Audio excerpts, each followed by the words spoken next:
جو ہے ان پر عذاب نازل فرماتا ہے۔ اور کافروں سے فرما دیں، آیت نمبر 12 ہے کہ تم عنقریب مغلوب ہو جاؤ گے اور جہنم کی طرف ہانکے جاؤ گے، وہ بہت ہی برا ٹھکانہ ہے۔ اچھا، آقا علیہ السلام بدر میں جب فتح یابی ہو گئی مسلمانوں کو، تو یہود کو دعوت اسلام دی اور فرمایا کہ اگر تم اسلام نہ لائے تو تمہارا بھی جو حال ہے وہ انجام قریش مکہ کی طرح کا ہوگا۔ اس پر یہودی جو تھے غصے میں لال پیلے ہو گئے، اور کہ آپ نے تو اس سے پہلے چند ناتجربہ کار لوگوں سے ہی آپ کے انٹریکشن ہوا ہے، ہم سے اگر کسی نے ٹکر لی تو پتہ چلے گا۔ تو اس گستاخی کی وجہ سے یہ آیت نازل ہوئی کہ فرما دیجئے تم ہی مغلوب ہو جاؤ گے عنقریب، غلبہ تم پر پا لیا جائے گا اور تم ہی جہنم کی طرف ہانکے جاؤ گے۔ آیت نمبر 13 کیا ہے؟ بے شک تمہارے لیے ان دو جماعتوں میں ایک نشانی ہے جو آپس میں مقابل ہوئیں۔ یہ میدان بدر کا قصہ ہے کہ میدان بدر میں جب دو جماعتیں مقابل ہوئیں ایک دوسرے کے، تو ایک جماعت جو تھی وہ اہل ایمان کی تھی، اللہ کی راہ میں وہ دفاعی جنگ کر رہے تھے، اور دوسری کافر تھی، ٹھیک ہے، یعنی کفار مکہ جنہوں نے مدینے پہ یعنی وہ کیا تھا، چڑھاؤ کیا تھا۔ تو اچھا، مسلمان جو تھے وہ آپ کو پتہ ہے 313 تھے بدر میں، اور وہ دیکھ رہے تھے اپنی آنکھوں سے دگنا دیکھ رہے تھے اپنی، لیکن اللہ اپنی مدد کے ذریعے جسے چاہتا ہے تقویت دیتا ہے۔ یقیناً اس میں آنکھ والوں کے لیے بڑی عبرت ہے۔ وہ اتنے سارے تھے لیکن اللہ تعالیٰ نے ان کے اوپر بھی رعب و دبدبہ پیدا کر دیا تھا، وہ اس پہ بھی بھاگ کھڑے ہوئے تھے۔ مسلمان 313 تھے اور ان میں صرف 6 زرہ پوش تھے، صرف 2 گھوڑے تھے اور 70 اونٹ اور 8 تلواریں تھیں، اور کفار 950 کا لشکر اور اسلحہ ان کے پاس بے پناہ تھا، اور مسلمان کفار کو دیکھ رہے تھے کہ ہم سے کہیں زیادہ ہیں، لیکن ثابت قدم رہے، اور کفار کے 70 سردار بھی مارے گئے، ان میں ابو جہل بھی مارا گیا، اور 70 قیدی بنائے گئے۔ تو اتنا اللہ تعالیٰ نے ان کے اوپر کرم کیا کیونکہ وہ ڈٹرمنیشن کے ساتھ ایمان پر ڈٹے ہوئے تھے، اور لوگوں کے لیے ان خواہشات کی محبت آراستہ کر دی گئی ہے۔ نمبر 14 آیت ہے جن میں عورتیں، اولاد، سونے چاندی کے جمع کیے ہوئے خزانے، نشان کیے ہوئے خوبصورت گھوڑے، مویشی، کھیتی، یہ سب دنیا کا سامان ہے۔ اللہ تعالیٰ فرماتے ہیں یہ سب خواہشات ہیں جو ہم نے لوگوں کے لیے آراستہ خوبصورت بنا دی ہیں۔ آیت نمبر 15 میں کیا آ رہا ہے کہ اے حبیب صلی اللہ علیہ وسلم آپ فرما دیں کیا میں تمہیں ان سب سے بہترین چیزوں کی خبر دوں؟ تو ہاں، پرہیزگاروں کے لیے ان کے رب کے پاس جنتیں ہیں جن کے نیچے نہریں بہہ رہی ہوں گی، ہمیشہ ان میں رہیں گے، پاکیزہ بیویاں ہوں گی، اللہ کی طرف سے یہ خوشنودی نصیب ہوگی۔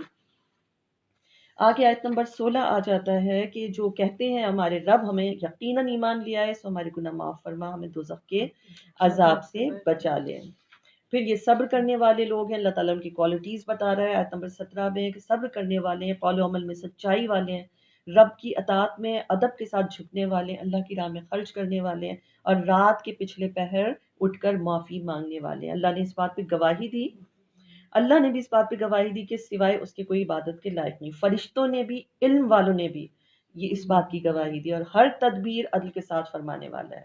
اور بے شک آیت نمبر 19 دیکھیں کہ اللہ کے نزدیک اسلام ہی دین اسلام اصل دین ہے، اور اہل کتاب نے جو اپنے پاس علم آ جانے کے بعد اختلاف کیا، یہ بار بار یہ آیت آ رہی ہے، جو اختلاف انہوں نے کیا وہ اپنے حسد اور بغض کی اور اناد کی وجہ سے کیا، اور جو کوئی انکار کرے تو بے شک اللہ حساب میں جلدی فرمانے والا ہے۔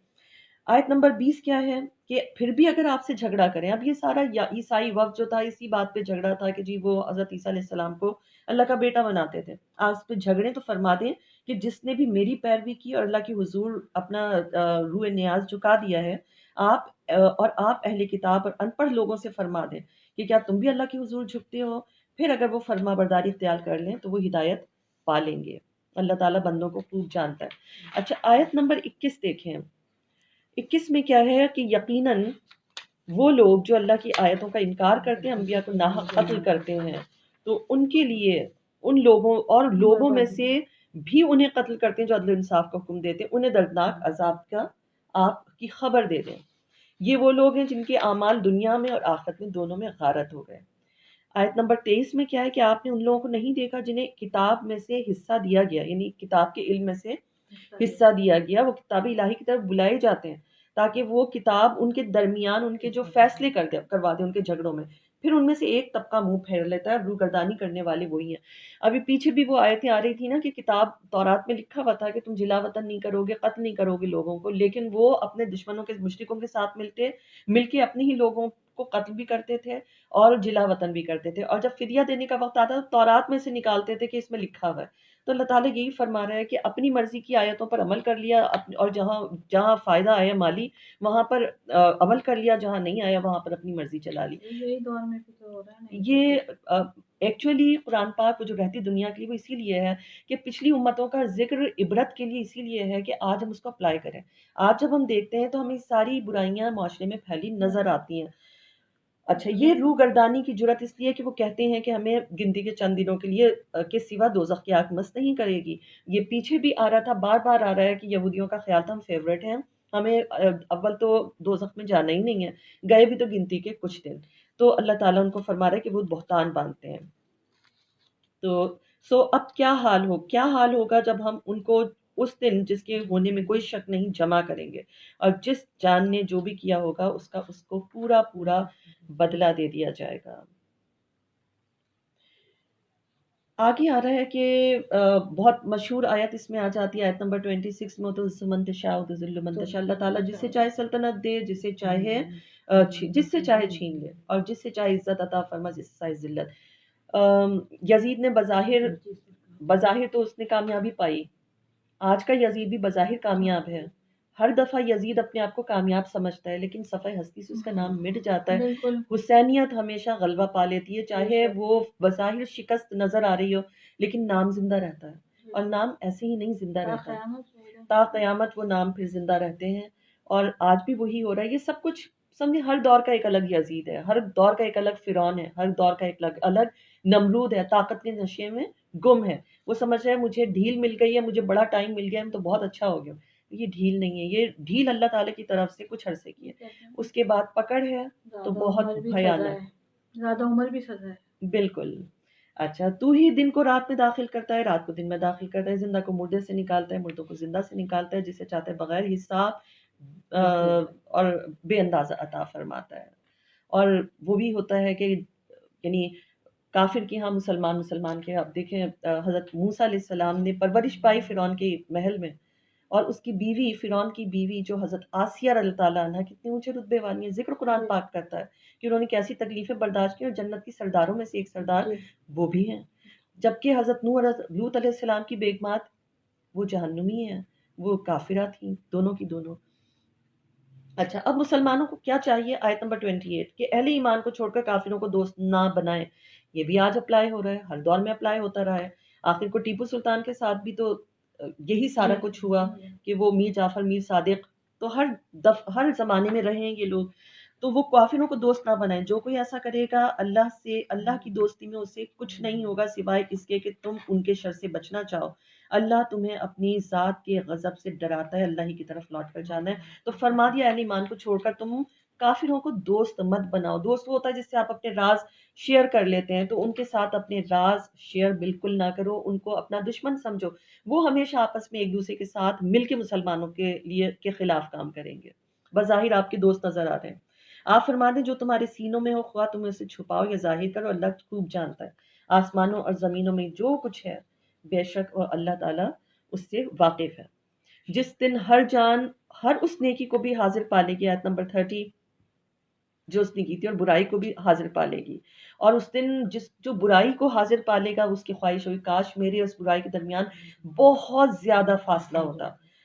تو اے حبیب صلی اللہ علیہ وسلم آپ فرما دیجئے، آیت نمبر 31، آپ فرما دیجئے اگر تم اللہ سے محبت کرتے ہو میری پیروی کرو، تب تمہیں اللہ اپنا محبوب بنا دے گا اور تمہارے لیے تمہارے گناہ معاف فرما دے گا. آپ فرما دیں اللہ اس کے رسول صلی اللہ علیہ وسلم کی اطاعت کرو، پھر اگر وہ روح گردانی کریں تو اللہ کافروں کو پسند نہیں کرتا. اب دیکھیں نا، نبی صلی اللہ علیہ وسلم کے لیے بار بار آ رہا ہے اور جوڑ کے آ رہا ہے کہ تم رسول صلی اللہ علیہ وسلم کی پیروی کر لو، ان سے محبت کر لو، تو تمہارے وہ اللہ کے ساتھ محبت کاؤنٹ ہوگی. اب قرآن پاک میں گدھے کے گوشت کے لیے آپ کو نظر آئے گا کہ وہ حلال ہے، بار برداری کے جو جانور ہیں آپ انہیں کھا سکتے ہیں. وہ قرآن پاک کی روح سے وہ حرام نہیں ہے. حرام وہ ہوتے ہیں نبی صلی اللہ علیہ وسلم کی حدیث کی روح سے. خیبر کے موقع پہ انہوں نے فرما دیا جس کے یہاں لوگوں نے خیبر کے دن اپنے گھروں میں گدھے کے گوشت پکانے کو ہانڈیوں پہ رکھے ہوئے تھے. نبی صلی اللہ علیہ وسلم نے فرمایا کہ جاؤ اور اعلان کرا دو کہ اللہ اور اس کے رسول صلی اللہ علیہ وسلم نے آج کے دن سے تم پہ گدھا حرام کر دیا. قرآن پاک میں کہیں آپ کو ڈھونڈنے سے نہیں ملے گا. ادھر یہی آ رہا ہے بار برداری والے جانور جو تم پر حلال ہیں، ابھی آگے آیت آ جائے گی. اور نبی صلی اللہ علیہ وسلم سے فرمایا کہ آپ اعلان کر دیں، اور وہ کیا اعلان فرما رہے ہیں؟ اللہ اور اس کے رسول صلی اللہ علیہ وسلم یہ اعلان کرتے ہیں کہ تم اس کو چھوڑ دو آج کے دن سے. اور لوگوں نے پکتی ہوئی جو ہانڈیاں تھیں ان کو الٹ دیا، پھینک دیا، ختم کر دیا. اب جن کو بہت زوم ہے کہ ہم حدیث کو نہیں مانتے، تو ان کو کیا چاہیے؟ وہ گدھے کا گوشت کھانا شروع کر دیں، کیونکہ گدھے کا گوشت قرآن کی روح میں سے تو حلال ہے. نبی صلی اللہ علیہ وسلم نے فرمایا کہ یہ حرام کر دیا ہے، تو ان کے کہنے پہ ہم لوگوں نے حرام اس کو جان لیا اور ہم نہیں کھاتے. اللہ کا لاکھ لاکھ شکر ہے. تو بہت بے شمار چیزیں آگے آئیں گی کہ نبی صلی اللہ علیہ وسلم کے بتانے پر ہمیں پتہ چلا ہے جیسے کیسے نماز پڑھیں، جیسے میں کرتا جاؤں نماز پڑھتے جاؤ، وہ اس میں تو نہیں لکھا ہوا کیسے نماز پڑھو. اچھا، آپ اس کے بعد آیت نمبر 33، بے شک ہم نے آدم اور نوح علیہ السلام کو، آل ابراہیم کو، آل عمران کو سب جہان والوں پر بزرگی عطا فرما دی. اب آگے کیونکہ انہی کی حضرت مریم علیہ السلام ہی کی والد اور والدہ کا ذکر آ رہا ہے، تو یہ آل عمران اسی لیے مفسرین کہتے ہیں کہ یہ مریم علیہ السلام کے فادر کا یہ ذکر ہے. ان کو بزرگی میں، سب جہان والوں پر بزرگی میں منتخب فرما لیا. اچھا یہاں لکھو ان اللہ اصطفیٰ، نبی صلی اللہ علیہ وسلم کا نام ہے مصطفیٰ، ٹھیک ہے، چن لیا، بزرگی کے لیے چن لیا. یہاں بھی اللہ تعالیٰ نے چن لیا ان لوگوں کو. یہ ایک ہی نسل ہے، ذریتم بعضھا من بعض، یہ ایک ہی نسل ہے، ان میں سے بعض کی اولاد ہیں. اور اللہ خوب سننے جاننے والا ہے. یہ جو حضرت عمران علیہ السلام ہے، عمران بن ماتان، یہ حضرت سلیمان علیہ السلام کی اولاد میں سے تھے. ٹھیک ہے، تو اللہ تعالیٰ فرما رہے ہیں نا یہ ایک ہی نسل سے ہیں، اور بعض کی اولاد ہیں. اور حضرت مریم علیہ السلام جو ہیں وہ ان کی والدہ کا نام ہے، یعنی حضرت عمران علیہ السلام کی جو زوجہ محترمہ تھی، ہنہ یا ہنہ اس طرح سے ان کا نام آتا ہے. تو آگے آیت نمبر 35 میں دیکھیں کہ یاد کریں جب عمران علیہ السلام کی بیوی نے عرض کیا، اے میرے رب، جو کچھ میرے پاس ہے میں اس کو آزاد کر کے خالص تیری نظر کرتی ہوں. منت ماننے کا پیچھے بھی آیا تھا کہ منت ماننی جائز ہے، جائز منت ہو. یہاں بھی یہ منت ہی مان لی ہے، جو بھی کچھ ہوگا میں تیری نظر کروں گی، تو یہ میرا نذرانہ قبول فرما لے. اب ان کے ذہن میں کیا تھا، یہ ہم سب کو پتا ہے کہ ان کے ذہن میں یہی تھا کہ بیٹا ہوگا. لیکن وہ جب بیٹی ہوئی تو آگے کیا آ رہا ہے آیت نمبر 36 میں کہ جب انہوں نے لڑکی جنی تو عرض کرنے لگی، مولا میں نے تو یہ لڑکی جنی، حالانکہ جو کچھ اس نے جنا تھا اللہ تو خوب جانتا تھا، اللہ تعالیٰ کو پتا تھا وہ نیت کیا کر رہی ہے، ہونا کیا ہے. تو وہ بولی کہ وہ لڑکا مانگا تھا، ہرگز اس لڑکی جیسا نہیں ہو سکتا، اللہ اسے خوب جانتا تھا. وہ بولی کہ اور لڑکا ہرگز اس لڑکی جیسا نہیں ہو سکتا تھا جو اللہ نے عطا کیا. میں نے اس کا نام ہی مریم کی میننگ عبادت گزار ہے عربک میں، اور جو ضیاء القرآن میں لکھا تھا کہ عبرانی زبان میں اس کا میننگ جو ہے خادمہ کے ہیں، کیونکہ ان کو خدمت کے لیے معمول کر دیا گیا تھا.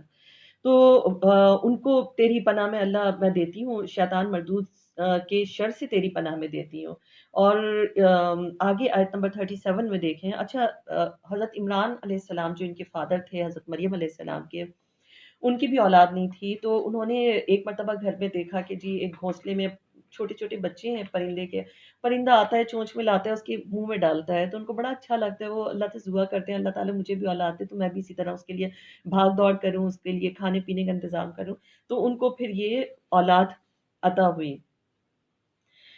آگے آیت ان کی کفالت کا ذکر آ رہا ہے. حضرت زکریا علیہ السلام ان کے خالو تھے حضرت مریم علیہ السلام کے، اور وہ 100 سال تک کی عمر کے ہو چکے تھے. ان کی جو زوجہ محترمہ تھی وہ بانجھ ہو چکی تھی. 100 سال ایک عمر ہوتی ہے. تو اس کے رب نے اس کو یعنی مریم علیہ السلام کو قبولیت کے ساتھ قبول فرما لیا، اچھی پرورش کے ساتھ پروان چڑھایا اور حضرت زکریا علیہ السلام کے سپرد کر دیا. وہاں پر جتنے حجرے تھے آج بھی وہ حجرات میں سے ایک لیبل کیا ہوا کہ حضرت مریم علیہ السلام کا حجرہ، یہ بیت المقدس میں کئی حجرے تھے، تو وہاں پہ ان کا کمرے مبارک حجرہ مبارک کے باہر لکھا ہوا ہے جہاں بن موسم کے پھل آتے تھے. جب بھی حضرت زکریا علیہ السلام وہاں داخل ہوتے تھے، کیونکہ وہاں پہ سارے سب مرد ہی مرد تھے، حضرت زکریا علیہ السلام تالا لگا کے جاتے تھے اور واپس جب آتے تھے دیکھتے تو بن موسم کے پھل رکھے ہوئے. اور جب ان سے پوچھتے تھے تو وہ فرماتی تھیں کہ یہ میرے رب نے مجھے عطا کیا ہے. اللہ تعالیٰ جسے چاہتا ہے بے حساب رزق عطا فرماتا ہے. آگے جو آیت آ رہی ہے ہنا لکا دعا زکریا ربہ، اسی جگہ، اب جہاں یہ کرامت کا ظہور ہوتا تھا اسی جگہ حضرت زکریا علیہ السلام نے اپنے رب سے دعا کی. حضرت مریم علیہ السلام نبی تو نہیں تھی نا، خواتین تو انبیاء نہیں رہی، لیکن حضرت حاجر علیہ السلام جیسے کہ ہم ان کو ولی کاؤنٹ کرتے ہیں نا، تو ان کی عبادت اللہ کو اتنی پسند آئی کہ صحیح کو فرض بنا دیا کہ یہ بھی ایک ضروری ہے، کرنی ہے صحیح، ان کو فالو کرنا ہے۔ اسی طرح مریم علیہ السلام کی وہاں کرامتوں کا ظہور ہوتا تھا کہ بن موسم کے پھل آئے ہوئے۔ مریم کا پھول بھی جو مشہور ہے درخت ہے۔ اچھا، جی جی۔ تو وہاں اسی جگہ کھڑے ہو کے پیغمبر دعا مانگ رہا ہے۔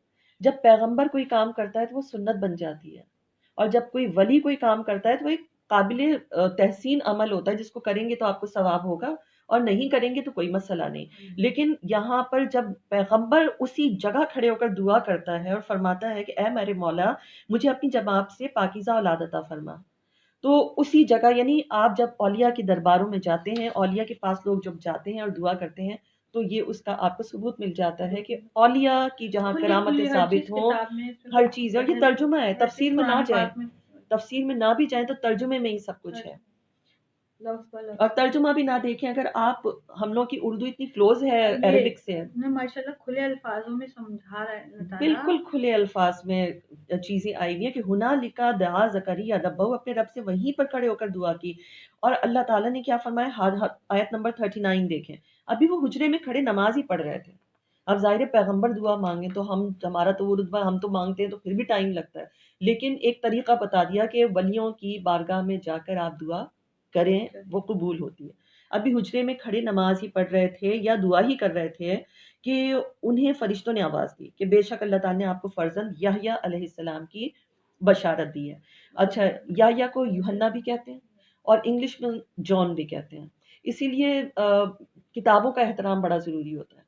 قرآن پاک تو ہے ہی نا، جب ہم انگلش لٹریچر پڑھتے ہیں، اگر آپ انگلش ناولز بھی اٹھا لیں تو ان میں جان، ابراہم، ایڈم، ماریا، مریم، جبرائیل، گیبرائیل، اور اس طرح کے جوزف، ٹھیک ہے، یوحنا، یہ سارے نام ان میں جب ہوتے ہیں تو کیا ہمیں کیئر نہیں کرنی چاہیے؟ ہم پہ فرض ہے کہ ہم انگلش لٹریچر کا بھی جو ہے نا، اگر وہ فضول کتابیں بھی رکھی ہوئی ہیں تو ان میں کیا پتہ رائٹر کا نام کیا ہے، کیا پتہ اندر کون کون سے نام یوز ہوئے ہیں۔ ہمارے پیغمبروں کے نام وہ یوز کر رہے ہیں، ان کے یہاں ٹھیک ہے وہ ان کا اسٹائل الگ ہے لکھنے کا، لیکن ہمارے تو پیغمبر ہیں، ہماری تو سر آنکھوں پہ ہے، ملائکہ کے نام ہیں، تو اس کا ہم لوگوں کو یہاں قرآن پاک کا ادب کروانا مشکل ہو جاتا ہے، تو انگلش والے کا تو پھر اور مصیبت ہو جاتی ہے، اس کو تو پھر لوگ ایسے سائٹ پہ ڈالتے ہیں۔ قرآن پاک ہی کو دیکھ کر انسان جل بن جاتا ہے کہ اللہ یہ قرآن پاک ہے جس کو اس طرح نیچے رکھ دیا گیا۔ حتیٰ کہ جو مکہ مدینے میں بھی وہیں سے سیکھ کر آتے ہیں کہ وہ زیادہ جانتے ہیں۔ اللہ تعالیٰ ہدایت دے کہ جو آسمان جس سے آسمان سے نازل ہوتا، پہاڑ خشیت سے ریزہ ریزہ ہو جاتا، انسان بہت اونچا ہے، اس کا دل خشیت سے ریزہ، کتاب کی طرح ہی پڑھنا منع ہے، احترام سے پڑھنا، کتاب کی طرح نہیں اٹھا کے پڑھنا، کتاب کی طرح نہیں، دونوں ہاتھوں سے پکڑ کے ادب کے ساتھ، اور دوسرا یہ کہ ٹانگ پہ ٹانگ رکھ کے بیٹھ کر بھی نہیں پڑھنا ہے، بالکل ٹانگیں سیدھی رکھ کے پھر آپ اس کو پڑھیں۔ ٹانگ پہ ٹانگ رکھ کے پڑھنا تو آپ ایک یعنی ناول پڑھ سکتے ہیں اس طرح، اس کے ادب آداب الگ ہیں۔ اچھا، اب کیا ہے، ابھی وہ حجرے میں ہی ان کو پھر یہ بشارت مل گئی، جو کلمۃ اللہ ہیں یعنی حضرت عیسیٰ علیہ السلام کی تصدیق کرنے والے ہوں گے، سردار ہوں گے، عورتوں سے بے رغبت ہوں گے، اور ہمارے خاص نیکوکار بندوں میں سے ہوں گے، اور حضرت یحییٰ علیہ السلام کی خشیت کا وہ عالم تھا، بچپن میں ہی رو رو کے ان کے نشان پڑ گئے تھے۔ تو حضرت زکریا علیہ السلام نے کیا عرض کیا، آیت نمبر 40 میں آ رہا ہے کہ میرے رب، میرے یہاں کیسے لڑکا ہو سکتا ہے، مجھے تو بڑھاپا آ پہنچا ہے اور میری بیوی بھی بانجھ ہے۔ تو اللہ تعالیٰ فرماتا ہے کہ اللہ تعالیٰ جو چاہتا ہے کرتا ہے۔ عرض کیا میرے لیے کوئی نشانی؟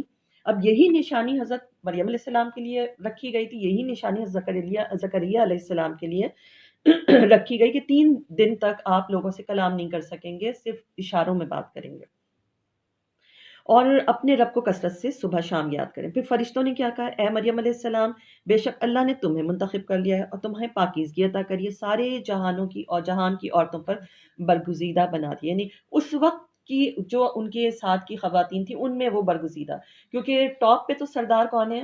حضرت فاطمہ زہرا اللہ تعالیٰ عنہ۔ یہ جتنی سردار ہیں، حضرت مریم علیہ السلام، آسیہ علیہ السلام، اور ایک حضرت حاجرہ علیہ السلام، حضرت حوا علیہ السلام، یہ سردار ہیں اپنے اپنے وقت کے لوگوں، خواتین کی۔ یہ سب کیا امہات المومنین بھی حضرت فاطمہ زہرا اللہ تعالیٰ عنہ کے انڈر ہی آ جاتی ہیں، کیونکہ وہی ٹاپ پر ہیں، سردار ہیں اہل جنت کی۔ تو اب اے مریم علیہ السلام، تم اپنے رب کی بڑی عاجزی سے بندگی بجا لاتی رہو، سجدہ رکوع کرنے والوں میں سے ہو۔ اب آگے آیت نمبر 44 میں اللہ تعالیٰ کیا فرما رہے ہیں؟ ذالک من انباء الغیب نوحیہ الیک، یہ جو ہے نا خبریں ہیں، کس کی؟ انباء الغیب، غیب کی خبریں ہیں، اور یہ خبریں وہ ہیں جو ہم آپ کی طرف وحی فرماتے ہیں۔ نبی نبا سے ہی نکلا ہے نا، نبی نبا خبر، اور نبی خبریں دینے والا، تو نبی تو ظاہر غیب کی ہی خبریں دے گا، نبی تو وہ کھیلوں کے میچز کی اور وہ والی تو خبریں وہ بھی دے سکتا ہے، لیکن نبی کا رتبہ جو ہے وہ پھر غیب کی خبریں دینے والا۔ حالانکہ آپ ان کے پاس نہ تھے جب وہ اپنے قلم پھینک رہے تھے کہ ان میں سے کون مریم کی کفالت کرے گا، آپ اس وقت ان کے پاس نہ تھے جب وہ آپس میں جھگڑ رہے تھے۔ جب فرشتوں نے کہا ہے مریم بے شک اللہ تمہیں اپنے پاس سے کلمے کی بشارت، یعنی خاص کلمے کی بشارت دیتا ہے جس کا نام مسیح عیسیٰ ابن مریم علیہ السلام ہوگا۔ اب نسبت بھی جوڑی گئی تو مریم علیہ السلام سے ہی جوڑی گئی فادر کے بجائے، کیونکہ فادر اللہ تعالیٰ نے ان کو پیدا ہی ایسے کیا، اور اللہ تعالیٰ چاہتا تو آج بھی لوگ اس طرح پیدا ہوتے، لیکن اللہ تعالیٰ کی قدرت کا اظہار اللہ تعالیٰ نے کر دیا اور بتا دیا قدرت تو میری ہے، لیکن اب سلسلہ جو ہے وہ اسباب کے ساتھ چلے گا۔ تو مسیح نام کیوں رکھا؟ کیونکہ وہ جس پہ ہاتھ پھیرتے تھے وہ تندرست ہو جاتا تھا، وہ مسیحا تھے ایک طرح سے۔ مسیح عیسیٰ ابن مریم علیہ السلام ہوگا، دنیا اور آخرت میں بہت قدر و منزلت والا ہوگا۔ آیت نمبر 46 میں ہے کہ وہ لوگوں سے گہوارے میں یعنی جھولے میں اور پختہ عمر میں یکساں گفتگو کرے گا اور نیکوکار بندوں میں سے ہوگا۔ اچھا، ایک ویسے ہی ایک عالم کا وہ سنا، بڑا اچھا لگا تھا، شاید پہلے ڈسکس ہو چکا ہو۔ حضرت عیسیٰ علیہ السلام نے گہوارے میں ہی پیدا ہوتے ہی بات کی بالکل سلیقے سے کہ میں اللہ کا نبی ہوں، رسول ہوں۔ تو وہ کہنے لگے کہ اگر کوئی کسی جگہ ایک مجمع کھڑا ہوا ہو مسلمانوں کا، ان میں سے کوئی آ جائے عیسائی، وہ کہے کہ میرے پیغمبر کی تو بات ہی الگ ہے، وہ تو پیدا ہوتے ہی اپنی نبوت کا انہوں نے بتا دیا کہ میں نبی ہوں، اور وہ بولنے لگے تھے اور ان کی یہ جو ہیں معجزات تھے، تو ہم مسلمان یہی کہیں گے کہ ہاں کیا بات ہے حضرت عیسیٰ علیہ السلام کی، بے شک وہ ایسی ہی ہیں، یہودی ہمارے پیغمبر بھی ہیں۔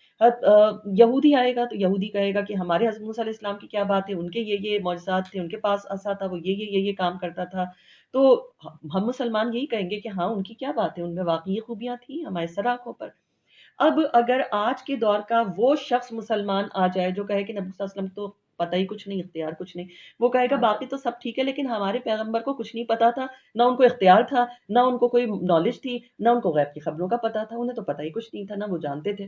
تو یعنی ایک عجیب سی بات ہے نا کہ آج کے دور کا مسلمان جب یہ کہے، اور کوئی یعنی باقی انبیاء جو فضیلت میں ان سے کم ہیں، تیسرا سپارہ شروع اس سے ہوتا ہے کہ سب سے زیادہ فضیلت حضرت نبی کریم صلی اللہ علیہ وسلم کو دے دی گئی، تو ان کا رتبہ اونچا ہوگا جب وہ گہوارے میں بول رہے ہیں، تو حضرت محمد مصطفیٰ صلی اللہ علیہ وسلم کا کیا عالم ہے کہ وہ پیدا ہوتے ہی سجدے میں گر رہے ہیں کہ اللہ میری امت کو بخش دے، پیدا ہوتے ہی ایک نبی اپنی امت کے لیے رب حبلی امتی، یعنی ان کی کیا بات ہے، تو ان کی پوزیشن کو بالکل ڈاؤن کر دیں، باقیوں کی کہیں کہ ہاں ہاں ایسا ہے لکھا ہوا ہے۔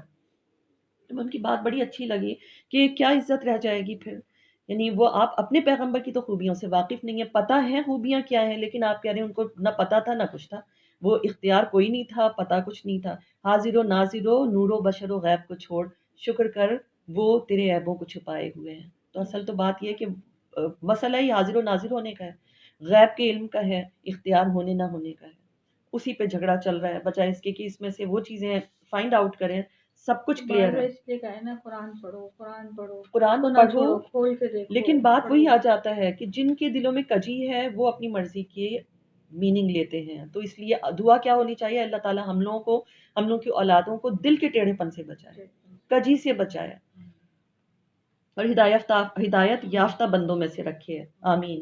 اچھا، اب حضرت مریم علیہ السلام نے حیرانگی کا اظہار کیا کہ ایسا کیسے ہو سکتا ہے، تو ان کو فرمایا گیا کہ اللہ تعالیٰ جب کسی کام کا ارادہ فرما لیتا ہے تو کہتا ہے کن، اور پھر وہ کام ہو جاتا ہے۔ اور اللہ تعالیٰ ان کو کیا کیا سکھائے گا، کتاب، حکمت، تورات، انجیل، سب، کیونکہ انجیل تو ان پر اتارنی تھی اور تورات بھی ان کو سکھانی تھی۔ بنی اسرائیل کی طرف رسول ہوں گے اور بے شک میں تمہارے پاس رب کی، اور کیا کہیں گے وہ، اب ان کے معجزات کا ذکر ہے، ان کے معجزات پہ بھی کسی کو کوئی اعتراض نہیں ہوتا۔ ان کے معجزات کیا کیا ہیں کہ میں مٹی سے پرندے کی شکل کا ایک پتلا بناتا ہوں، پھر اس میں پھونک مارتا ہوں، تو وہ اللہ کے حکم سے فوراً اڑنے والا پرندہ ہو جاتا ہے، ہوتا اللہ ہی کے قدرت سے ہے، لیکن پھونک مارنے والے حضرت عیسیٰ علیہ السلام ہوں گے، اور معجزہ ہوتا ہی وہی ہے۔ اللہ تعالیٰ کی قدرت جب نبی کے ہاتھ سے ظہور پذیر ہوتی ہے معجزہ، اور جب ولی کے ہاتھ سے ظہور پذیر ہوتی ہے تو ہوتی اللہ ہی کی قدرت ہے، لیکن وہ کرامت اس ولی کی کہلاتی ہے۔ دوسری چیز کیا ہے کہ وہ معدرزات اندھے اور سفید داغ والے کو، یعنی لیپرسی کا جو مریض ہوتا ہے اس کو میں شفایات کرتا ہوں، اور میں اللہ کے حکم سے مردے کو زندہ کرتا ہوں، اور جو کچھ تم کھا کر آئے ہو، جو کچھ تم اپنے گھروں میں جمع کرتے ہو، تمہیں سب کچھ بتا دیتا ہوں، بے شک اس میں تمہارے لیے نشانی ہے۔ اب یہ جو گھروں میں جمع کر کے، اب یہ تو تھوڑی سی معجزات ہیں جو اللہ تعالیٰ نے ان کو عطا فرمائے۔ نبی صلی اللہ علیہ وسلم کو تمام انبیاء کے معجزات ملا کے عطا فرما دیے گئے، فردر اس میں سے اور زیادہ۔ اب جیسے جب حضرت عباس ان کے چچا تھے رضی اللہ تعالیٰ عنہ، اور محبت بھی بہت کرتے تھے نبی صلی اللہ علیہ وسلم اپنے، حالانکہ اس وقت کوئی ایمان نہیں لائے تھے، لیکن نگاہ نبوت تو جانتی تھی کہ ایمان لے آئیں گے۔ بدر کے قیدیوں میں جب وہ آئے تو وہ بھی تھے، اور کیونکہ ناز و نام میں پلے ہوئے اور دولت مند سردار، تو ان کو جب زنجیروں میں جکڑا گیا، کراہنے کی آوازیں آنے لگیں تو رات میں نبی صلی اللہ علیہ وسلم سو نہیں سکے، اور پھر اٹھ کر گئے تو اپنے صحابہ سے فرمایا کہ ان کی زنجیریں ذرا سی ڈھیلی کر دو۔ اب اپنے چچا عباس کی کراہنے کی آوازیں سن کر نہ پوری رات سو نہیں سکا، اتنی محبت تھی، اور محبت ابو جہل کے لیے کبھی نہیں جاگی، پتا تھا کہ اس نے جاہلوں کے طور پر ہی مرنا ہے، ابو لہب کے لیے نہیں جاگی، لیکن حضرت عباس رضی اللہ عنہ اس وقت تک ایمان نہیں لائے تھے، لیکن ان کے دل میں محبت تھی۔ جب ان کو فدیے کا کہا گیا، ان کا میرے پاس تو کچھ نہیں ہے، اور انہوں نے فرمایا کہ وہ جو آپ چچی کو دے کر آئے، انہوں نے فرمایا اس کا تو کسی کو خبر نہیں تھی، آپ کو کیسے پتا چلا؟ یہ لکھا ہوا ہے نا، ان کو جو لوگوں تم گھروں میں جمع کرتے ہو وہ بھی بتا دیتے ہیں۔ تو یہ تو حضرت عیسیٰ علیہ السلام کی معجزات ہیں۔ نبی صلی اللہ علیہ وسلم فرمایا کہ آپ اتنے پیسے رکھوا کر آئے کہ نہیں تو کسی کو نہیں پتا تھا، آپ واقعی پیغمبر ہیں، ایمان لے آئے، کہ آپ کو پتا ہے جو چیز کسی کو نہیں پتا تھی، خفیہ طریقے سے ان کو دی تھی، انہوں نے سنبھال کے رکھی، اس کا آپ کو پتا ہے، تو آپ واقعی پیغمبر ہیں۔ تو یہاں پر ان کا یہ معجزہ آیا ہے نبی صلی اللہ علیہ وسلم کے معجزات سے، تو 300 سے اوپر معجزات، کسی کو 9 معجزات، کسی کو 2 معجزات، کسی کو کم معجزات، کسی کو زیادہ، اور نبی صلی اللہ علیہ وسلم کو 300 کے قریب معجزات، بلکہ ان سے بھی زیادہ۔ تو اچھا، اب وہ کیا فرماتے ہیں، میں اپنے سے پہلے اتری ہوئی کتاب تورات کی تصدیق کرنے والا ہوں، اور کس لیے کہ تمہاری خاطر بعض ایسی چیزیں میں حلال کر دوں جو تم پر حرام کر دی گئی تھیں، تمہارے پاس تمہارے رب کی طرف سے نشانی لے کر آیا ہوں۔ سو اللہ سے ڈرو اور میری اطاعت اختیار کر لو، بے شک اللہ میرا رب ہے، تمہارا بھی رب وہی ہے، اسی کی عبادت کرو۔ پھر کیا ہوا؟ اب آگے وہ ساری جو مکر و فریب کی داستان شروع ہو گئی، جو حضرت عیسیٰ علیہ السلام کو قتل کرنے کی سازش بنائی گئی۔ پھر آیت نمبر 54 میں کیا ہے کہ جب عیسیٰ علیہ السلام نے ان کا کفر محسوس کیا تو اللہ سے کہا، تو انہوں نے کہا کہ اللہ کی طرف کون لوگ میرے مددگار ہیں؟ ان کے کچھ حواری تھے نا جو ان کے ساتھ 12 اس طرح کے تھے، مخلص ساتھیوں نے عرض کیا ہم اللہ کے دین، ہم اللہ کے مددگار ہیں، انصار اللہ، ٹھیک ہے، ہم مددگار ہیں۔ مددگار کو انصار کہتے ہیں۔ جو مدینے میں جب آئے تھے مہاجرین تو انصار کے میننگ ہی مددگار ہے، اور نبی صلی اللہ علیہ وسلم کا ناصر نام ہی مدد کرنے والا ہے، مددگار۔ تو ہم اللہ کے مددگار ہیں، ہم اللہ پر ایمان لائے، گواہ رہے ہیں، آپ گواہ رہے ہیں کہ ہم یقیناً مسلمان ہیں۔ اے ہمارے رب، ہم اس کتاب پر ایمان لائے اور ہم نے اس رسول کی پیروی کی۔ تو آگے پھر یہ کہ یہودیوں نے، آیت نمبر 54 میں آ رہا ہے کہ پھر یہودیوں نے حضرت عیسیٰ علیہ السلام کے لیے خفیہ سازش کی اور اللہ نے اپنی مخفی تدبیر فرمائی۔ اب یہ جو آیت ہے مکروا ومکر اللہ واللہ خیر الماکرین، مکر کا لفظ نیگیٹو ہے، کمپلیٹلی نیگیٹو، بندوں کے ساتھ جڑے گا تو مکر انتہائی چال بازی اور فریب کے لیے آئے گا، لیکن اللہ نے وہی لفظ اپنے ساتھ بھی جوڑا ہے۔ اب اگر کوئی بے ادب ترجمہ کرے گا تو کہے گا لوگوں نے مکر کیا، اللہ نے بھی مکر کیا، نعوذ باللہ۔ اللہ کے ساتھ مکر کا لفظ آ رہا ہے لیکن ترجمہ اس کا اللہ کی شان کے مطابق ہوگا، اللہ نے خفیہ تدبیر سے اپنی چال چلی، ٹھیک ہے، تو یہ فرق ہو جائے گا، وہ اس لفظ ایک ہی ہے، واللہ خیر الماکرین، اللہ تعالیٰ خفیہ تدبیروں میں سب سے بہتر خفیہ تدبیر کرنے والا ہے۔ یہاں مکر ہم اللہ کے ساتھ نہیں جوڑ سکتے، حالانکہ اس نے یہ مکر اپنے نام کے ساتھ ڈالا ہے، بالکل اسی طرح جیسے نبی صلی اللہ علیہ وسلم کا نام ہے حریص علیکم۔ اگر اردو میں ہم ہرس کا لفظ یوز کریں تو وہ آپ کو پتہ ہے، ہم کسی کو کہیں گے بہت حریص ہے تو آپ کو ذہن میں نیگیٹیوٹی جائے گی کہ بہت ہی لالچی ہے، ٹھیک ہے، لیکن نبی صلی اللہ علیہ وسلم کا حریص علیکم کی میننگ یہ نہیں ہوگی، وہ تمہارے اوپر حریص ہیں، علیکم تمہارے اوپر، یعنی تم نیکیاں زیادہ سے زیادہ کر لو، زیادہ سے زیادہ، وہ اس بات کے خواہش مند ہیں، ان کو اس بات کی فکر ہے کہ تم زیادہ سے زیادہ جمع کر لو نیکیاں اپنے لیے، میری امت۔ تو یہاں حریص کے وہ میننگ نہیں آئیں گے، جب نبی صلی اللہ علیہ وسلم سے جڑ گیا تو وہ میننگ کیسے آئیں گے؟ تو آگے پھر کیا آتا ہے کہ اللہ تعالیٰ نے اپنی خفیہ تدبیر کی. آیت نمبر 55 کہ جب اللہ نے فرمایا اے عیسیٰ بے شک میں آپ کو پوری عمر تک پہنچانے والا ہوں اور اپنی طرف آسمان پر اٹھانے والا ہوں. یہ لکھا ہوا ہے ورافعک الیہ، اپنی طرف اوپر اٹھانے والا ہوں. رفع اوپر اٹھانے والا ہوں اپنی طرف، اور میں آپ کو کافروں سے نجات دلانے والا ہوں اور تمہارے پیروکاروں کو بھی، اور کافروں پر قیامت تک برتری دینے والا ہوں آپ کے پیروکاروں کو، پھر میری ہی طرف لوٹ کر آنا ہے. تو یہاں پر کلیئرلی میسج آ گیا کہ اللہ تعالیٰ نے فرمایا کہ آپ کو میں اپنی طرف اٹھا رہا ہوں. اور بعض مسلمانوں کو یہ آیت نہیں ملتی، وہ کہتے ہیں کہ نہیں اٹھایا ہی نہیں تھا، اٹھائے آپ کا نزول ہوگا، دوبارہ اصل نزول میں ہوگا. بھی ٹھیک ہے، یہاں کلیئر لکھا ہوا ہے نا، ہم اٹھا لیں، اپنی طرف اٹھا لیا. ورافیوں کا الیہ، اپنی طرف اٹھا لیا آپ کو، ہم اٹھانے والا ہوں اپنی طرف. پھر اللہ تعالیٰ تمہارے درمیان، اللہ تعالیٰ فرماتے ہیں کہ فیصلہ کر دوں گا. اور آج تک عیسائی یہی سمجھتے ہیں کہ ان کو صلیب پہ چڑھا دیا، حالانکہ ان کی شکل میں اللہ تعالیٰ نے، اور اس کی بھی پوری آگے ڈیٹیل آئے گی. پھر جو لوگ کافر ہوئے تو ان کے لیے دنیا اور آخرت دونوں میں سخت عذاب ہے، کوئی مددگار نہ ہوگا ان کا. جو لوگ نیک ایمان لائے، پھر آگے آیت نمبر 58 کے یہ جو ہم آپ کو پڑھ کر سناتے ہیں یہ حکمت والی نصیحت ہے. اللہ تعالیٰ پڑھ کر سناتا ہے نبی صلی اللہ علیہ وسلم کو. اور بے شک آیت نمبر 59 دیکھیں، عیسیٰ علیہ السلام کی مثال اللہ کے نزدیک آدم علیہ السلام کی جیسی ہی ہے، جسے اس نے مٹی سے بنایا، پھر فرمایا ہو جا، وہ ہو گیا. جس طرح حضرت آدم علیہ السلام کو بغیر ماں باپ کے پیدا کیا، تو پھر بغیر باپ کے انہیں پیدا کرنا کون سا مشکل تھا. تو اللہ ان کی مثال اسی ایک جیسی ہے. پھر کیا ہے کہ امت کی تنبیہ کے لیے اللہ تعالیٰ کیا فرمایا رہا ہے آیت نمبر 16 میں، یہ تمہارے رب کی طرف سے حق ہے، شک کرنے والوں میں مت ہو جانا. جہاں شک آ گیا وہاں دین ہی نہیں. آگے ایک آیت بھی آئے گی کہ دین میں کوئی شک نہیں. آیت نمبر 61 آیا مباہلہ ہے. مباہلہ کی میننگ کیا ہے؟ گڑ گڑا کر دعا کرنا.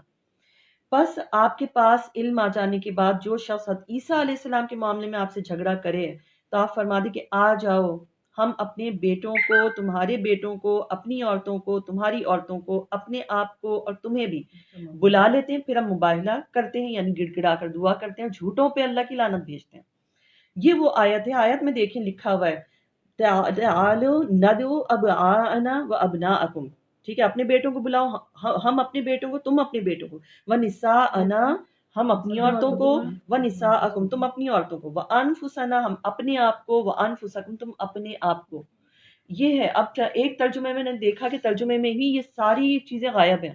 تم اپنے لوگوں کو لے کر آؤ، ہم اپنے لوگوں کو، تو کلیئر ہی نہیں ہو پاتا نا. یہاں تو بیٹے اور عورتیں اور اپنی جانوں کا ذکر ہے. ان میں کون آئے؟ اچھا، اب ہوا یہ کہ جب عیسائی نجران کے جو آئے تھے 60 کے قریب، ان سے جب یہ بات چیت ہوئی اور حضرت نبی صلی اللہ علیہ وسلم کے پاس نبی صلی اللہ علیہ وسلم نے فرمایا کہ صبح جواب دوں گا، وہ جب سوالات کرنے لگے، اور وہی آئی کہ اب آپ ان سے مباہلہ کریں. تو مباہلہ کریں تو اس کی تفسیر یہ آتی ہے جو ضیاء القرآن میں بھی لکھی ہوئی ہے.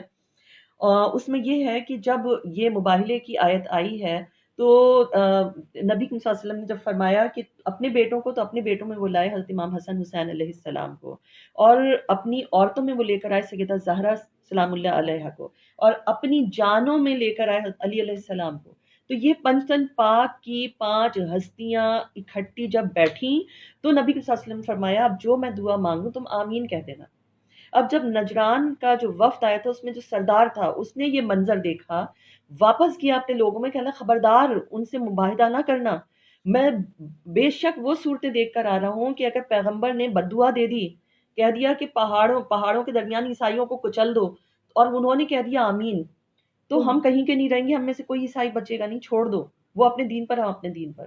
اچھا، اس کتاب میں، اس والے قرآن میں جو میں بتا رہی ہوں جہاں پر یہی غائب ہے، تم اپنے لوگوں کو لاؤ ہم اپنے لوگوں کو، وہاں یہ تفسیر میں یہ ہے ہی نہیں، پنجتن کا نام نہیں ہے، نام ہی نہیں ہے.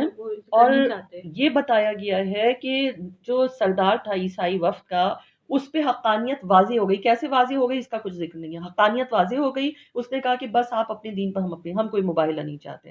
تو اس طرح یہ. اچھا، بعض کہتے ہیں کہ نبی صلی اللہ علیہ وسلم اور بیٹیوں کو بھی لانا چاہ رہے تھے، لیکن وہ ان کا انتقال ہو چکا تھا، اس لیے ان کو باقی بیٹیوں کو نہیں، حضرت فاطمہ زہرا اللہ تعالیٰ عنہ کو ہی لے کر آئے، باقی کو نہیں لے کر آئے. تو باقی اس وقت تک جو تھیں وہ انتقال فرما چکی تھیں، وہاں پر تھیں ہی صرف جب مدینہ شریف میں آئے ہیں تو صرف یہی بچی تھی آیت مباہلہ جب اتری ہے، یہی 5 ہستیاں جمع ہوئیں اور نبی صلی اللہ علیہ وسلم نے جو فرمایا اور جھوٹوں پر انہوں نے لعنت فرمائی، اور وہ نجران کے جو عیسائی وفد تھا وہ واپس چلا گیا کہ نہیں ہم جو ہیں آپ سے مباہلہ نہیں کرنا چاہتے۔ بے شک یہی سچا بیان ہے اور کوئی بھی اللہ کے سوا لائق عبادت نہیں، بے شک اللہ ہی بڑی غالب حکمت والا ہے، اور بے شک اور پھر اگر لوگ روگردانی کریں تو یقیناً اللہ فساد کرنے والوں کو خوب جانتا ہے۔ اب پھر اس کے بعد اہل کتاب کے لیے اللہ تعالیٰ فرما رہے نبی صلی اللہ علیہ وسلم کو کہ آپ فرما دیجئے کہ تم اس بات کی طرف آ جاؤ تمہارے درمیان اور ہمارے درمیان یکساں ہے، اور یکساں کیا تھی؟ کوئی بھی پیغمبر شرک کی دعوت دے کے نہیں آیا، ہر پیغمبر اللہ کی وحدانیت کی تعلیم دیتا ہوا آیا کہ شریک نہیں ٹھہراؤ گے، یہی بات یکساں ہے۔ اور ہم میں سے اور ابھی بھی دیکھیں، ٹھیک ہے اب آج کا عیسائی شرک کر رہا ہے، ٹھیک ہے، اور وہ کب سے شرک کر رہا ہے؟ ٹرینٹی کا تصور قرآن پاک سے ہی ہم لوگ کو پتہ چل جاتے، اس وقت سے ہی شروع کر دیا۔ لیکن اللہ کو، اسی اللہ کو اللہ تو مانتے ہیں، وہ عیسائی بھی مانتے ہیں، وہ یہودی بھی مانتے ہیں، وہ ہم آپ بھی مانتے ہیں مسلمان، یہ تینوں اہل کتاب آج بھی اسی اللہ کو اللہ مانتے ہیں، باقی جو بھی چینجز ہیں اسی اللہ کو اللہ مانتے ہیں، اور قیامت کے دن پہ بھی یقین رکھتے ہیں۔ فرق کہاں پڑ جاتا ہے؟ صرف نبی صلی اللہ علیہ وسلم کی ذات اقدس پہ، یعنی یہ اتنا امپورٹنٹ ہے کہ انسان ایمان میں داخل ہی نہیں ہوتا، اگر وہاں کلیش ہو تو انسان ایمان والا ہی نہیں بن پاتا۔ نبی صلی اللہ علیہ وسلم کی ذات اقدس کی وجہ سے عیسائی عیسائی رہ گیا، یہودی یہودی رہ گیا، وہ مسلمان اور مسلمان تمام بنا، پیغمبروں کو یہ بات پتہ تھی کہ کائنات بنی ہے بنی ہی نبی عالم صلی اللہ علیہ وسلم صلی کے اللہ لیے علیہ ہے، وسلم بے کی۔ شک آسمانوں پر آدم علیہ السلام نے نام بے پڑھا۔ شک۔ آیت نمبر 65 دیکھیں کہ اے اہل کتاب تم ابراہیم علیہ السلام کے بارے میں کیوں جھگڑتے ہو؟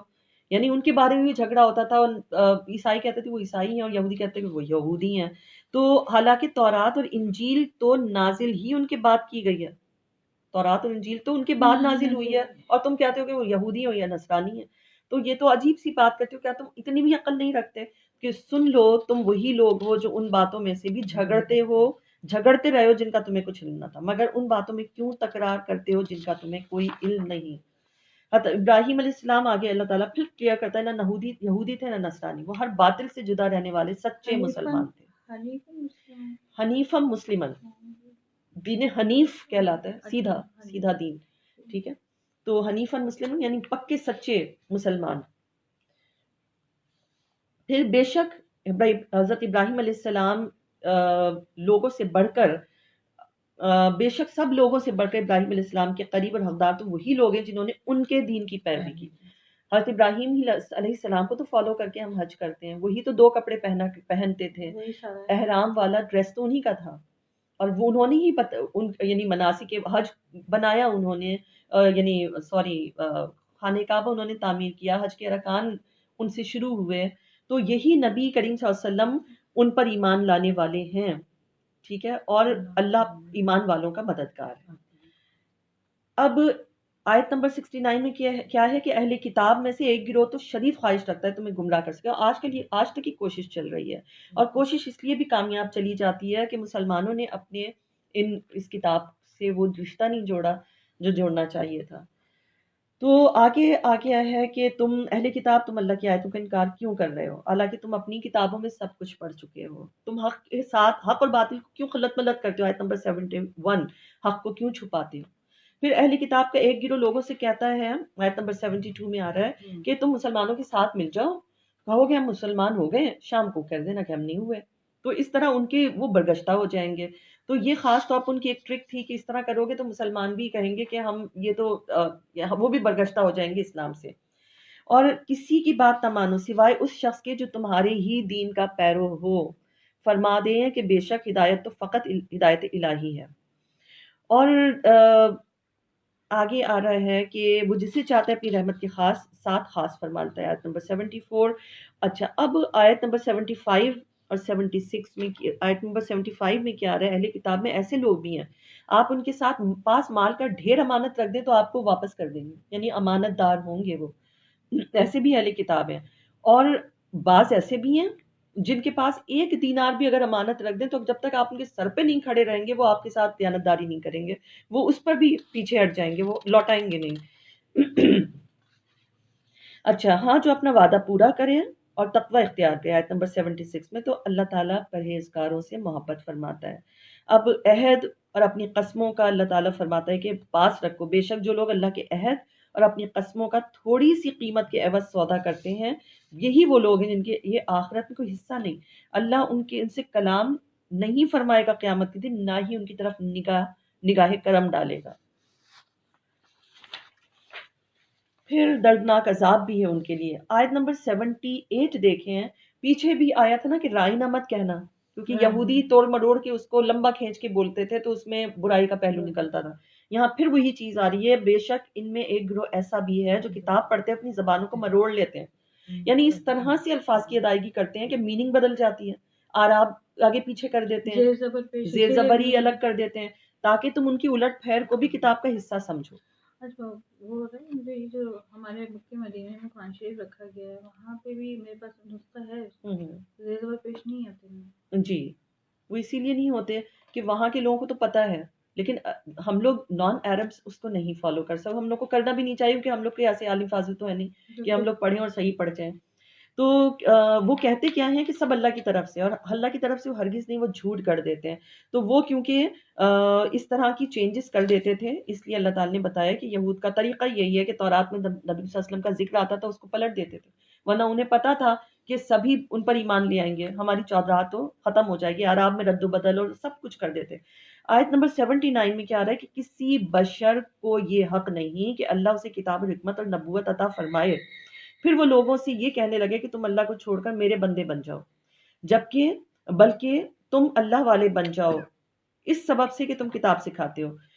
اب یہ انبیاء کے لیے اللہ تعالیٰ نے فرمایا ہے کہ انبیاء علیہ السلام کو اللہ تعالیٰ نے کتاب اور حکمت سے نوازا، تو انبیاء علیہ السلام تو ایسا کر ہی نہیں سکتے. وہ کیسے کر سکتے ہیں؟ وہ تو ان کی تو یہ تعلیم ہی نہیں ہے کہ وہ کہتے رہیں کہ میں اللہ ہوں. ٹھیک ہے، وہ اللہ کو چھوڑ کے میرے بندے بن جاؤ. وہ تو خود اللہ تعالیٰ کی میسج کو آپ کے پاس لے کر آتے ہیں، اور وہ کتاب سکھانے والے، وہ اللہ والے بنانے والے ہیں. وہ آپ کو ایسی تعلیم دیتے ہی نہیں ہے، پھر تم کس ڈگر پہ چل رہے ہو؟ اور وہ پیغمبر تمہیں کبھی یہ حکم نہیں دیتا کہ تم فرشتوں اور پیغمبروں کو رب بنا لو. آیت نمبر 80، جیسے کہ یہودیوں نے اور عیسائیوں نے بنا لیا تھا کہ کیا وہ پہلے تمہیں مسلمان بنائیں گے پھر تمہیں کفر کی طرف لوٹا دیں گے؟ ایسا تو نہیں ہو سکتا. پھر اب یہ سب سے خوبصورت ترین میثاق آ رہا ہے، آیت نمبر 81. اب دیکھیں پلیسمنٹ اس میثاق کی سب سے پہلے رکھی گئی ہے، حالانکہ سب سے پہلے اللہ تعالیٰ نے میثاق لیا تمام ارواح سے. ٹھیک ہے، اس کا ذکر بعد میں آئے گا. جو آخر میں ہوا کیونکہ وہ نبی صلی اللہ علیہ وسلم کے بارے میں تھا تو اس کو اللہ تعالیٰ نے پلیس ہی پہلے کیا، اس کی امپورٹنس الگ تھی. اب یہ کیا ہے کہ اور اے محبوب صلی اللہ علیہ وسلم وہ وقت یاد کریں جب اللہ نے انبیاء سے پختہ عہد لیا کہ جب میں تمہیں کتاب حکمت عطا کر دوں پھر تمہارے پاس وہ رسول جاءکم رسول مصدق لما معکم لتؤمنن به ولتنصرن، کہ جب آ جائے وہ رسول جو تصدیق کرتا ہو جو کچھ تمہارے پاس ہے تمہاری کتابوں کی، تو تم ضرور بالضرور ان کی نصرت کرنا، مدد کرنا. یہ عہد لیا گیا انبیاء سے. اب انبیاء تو ایسے ہستیاں نہیں تھی نا جو عہد سے پھر جاتی، پھر بھی اللہ نے عہد کیا، عہد ان سے لیا. اللہ تعالیٰ کو پتا تھا انبیاء نے تو ثابت قدم رہنا ہے، ان سے عہد لیا اور فرمایا کہ ضرور بالضرور ان پر ایمان لاؤ گے، لتؤمنن بہ، ان پر ایمان لاؤ گے ضرور بالضرور، ولا تنصرن، اور ضرور بالضرور ان کی مدد. مدد کیا تھی کہ کیا تم نے اقرار کیا؟ اور اس کے بعد فرمایا کہ کیا تم نے اقرار کیا؟ ایک دفعہ بتا دیا ایسا ضروری ہونا ہے، پھر فرمایا کیا تم نے اقرار کیا اور اس پر میرا بھاری عہد مضبوطی سے تھام لیا؟ پھر سب نے عرض کیا ہم نے اقرار کر لیا. فرمایا کہ تم گواہ ہو جاؤ. پھر دوبارہ فرما رہا ہے اللہ تعالیٰ تم گواہ ہو جاؤ، میں بھی تمہارے ساتھ گواہوں میں سے ہوں. یعنی اتنا پکا عہد لیا ہے، بار بار اس کی اللہ تعالیٰ جو ہے وہ تصدیق کروا رہا ہے کہ ایسا کرو گے، اور وہ کہتے ہیں ہاں ہم کریں گے. اور مدد کیا تھی؟ جو بھی پیغمبر آتا تھا کہتا تھا کہ دیکھو اگر میرے زمانے میں ہی نبی آخر الزمان صلی اللہ علیہ وسلم تشریف نہیں آئے تو میرے نام کا کلمہ پڑھنا چھوڑ دینا اور ان کی شریعت کو فالو کرنے لگ جانا. تو یہ وہ سب کہتے ہوئے آئے. آگے آیت نمبر 82 ہے کہ اللہ تعالیٰ نے فرمایا کہ پھر جس نے اس اقرار کے بعد روگردانی کی پس وہی لوگ نافرمان ہوں گے. اب یہ انبیاء کے لیے نہیں ہے، یہ پوری نوع انسانی کے لیے، کہ سب نے وعدہ تو کیا تھا. انبیاء تو پتا تھا کہ وہ تو روگردانی کر ہی نہیں سکتے، انبیاء تو ویسے ہی معصوم ہوتے ہیں کیا یہ اللہ کے دین کے سوا کوئی اور دین چاہتے ہیں؟ جو کوئی بھی آسمان و زمین میں اس نے خوشی سے یا لاچاری سے اسی کی فرما برداری اختیار کی ہے۔ اچھا، اسی طرح ایک وہ چھوٹی چھوٹی کلپس آ رہی ہوتی ہیں، تو ایک آ رہا تھا کہ جی یہ جو ہے چاند اور سورج یہ بھی سنی ہے، کیونکہ چاند نے کبھی کہا کہ اللہ نے مجھے حکم دی، اللہ حکم دے گا تو میں واپس پلٹوں گا، وہ ٹوٹوں گا ورنہ میں نہیں ٹوٹوں گا۔ نبی صلی اللہ علیہ وسلم نے اشارہ کیا، ان کا کیا، نبی صلی اللہ علیہ وسلم نے اشارہ کیا، وہ ٹوٹ گیا۔ اس نے یہ نہیں کہا کہ اللہ کہے گا تو میں کروں گا، نبی صلی اللہ علیہ وسلم کہنے پہ نہیں کروں گا۔ ایسی وہ ایک پوائنٹ لے کر آئے تھے، تو میں اچھا لگا کہ سورج نے بھی یہ نہیں کہا کہ میں واپس کیوں پلٹوں، میں اللہ کے حکم کا انتظار کروں گا۔ نبی صلی اللہ علیہ وسلم فرمایا واپس پلٹ جاؤ، حضرت عصر کی نماز جو قضا ہوتی وہ واپس پلٹ گیا۔ اس نے تو یہ نہیں کہا کہ میں اللہ کہے گا تو میں مانوں گا، نبی صلی اللہ علیہ وسلم کے کہنے پہ میں نہیں جاؤں گا واپس۔ تو یہ ہے کہ ان کی نصرت کا جو اللہ تعالیٰ نے فرمایا کہ ان کی نصرت کرنی ہے، تو تمام انبیاء نے ان کی نصرت کی، اپنا اپنا حق انہوں نے پورا کیا۔ اور آپ فرمائیے آیت نمبر 84 میں کہ ہم اللہ پر ایمان لائے ہیں اور جو کچھ ہم پر اتارا گیا ہے، اور جو کچھ ابراہیم، اسماعیل، اسحاق، یعقوب اور ان کی اولاد پر اتارا گیا، جو کچھ موسیٰ، عیسیٰ علیہ السلام اور جملہ انبیاء علیہ السلام کی طرف اتارا گیا، سب پر ایمان ہے اور ہم کسی پر میں فرق نہیں کرتے۔ اور پھر جو کوئی اسلام کے سوا کسی اور دین کو چاہے گا وہ قبول ہی نہیں کیا جائے گا، نقصان اٹھانے والوں میں سے ہوگا۔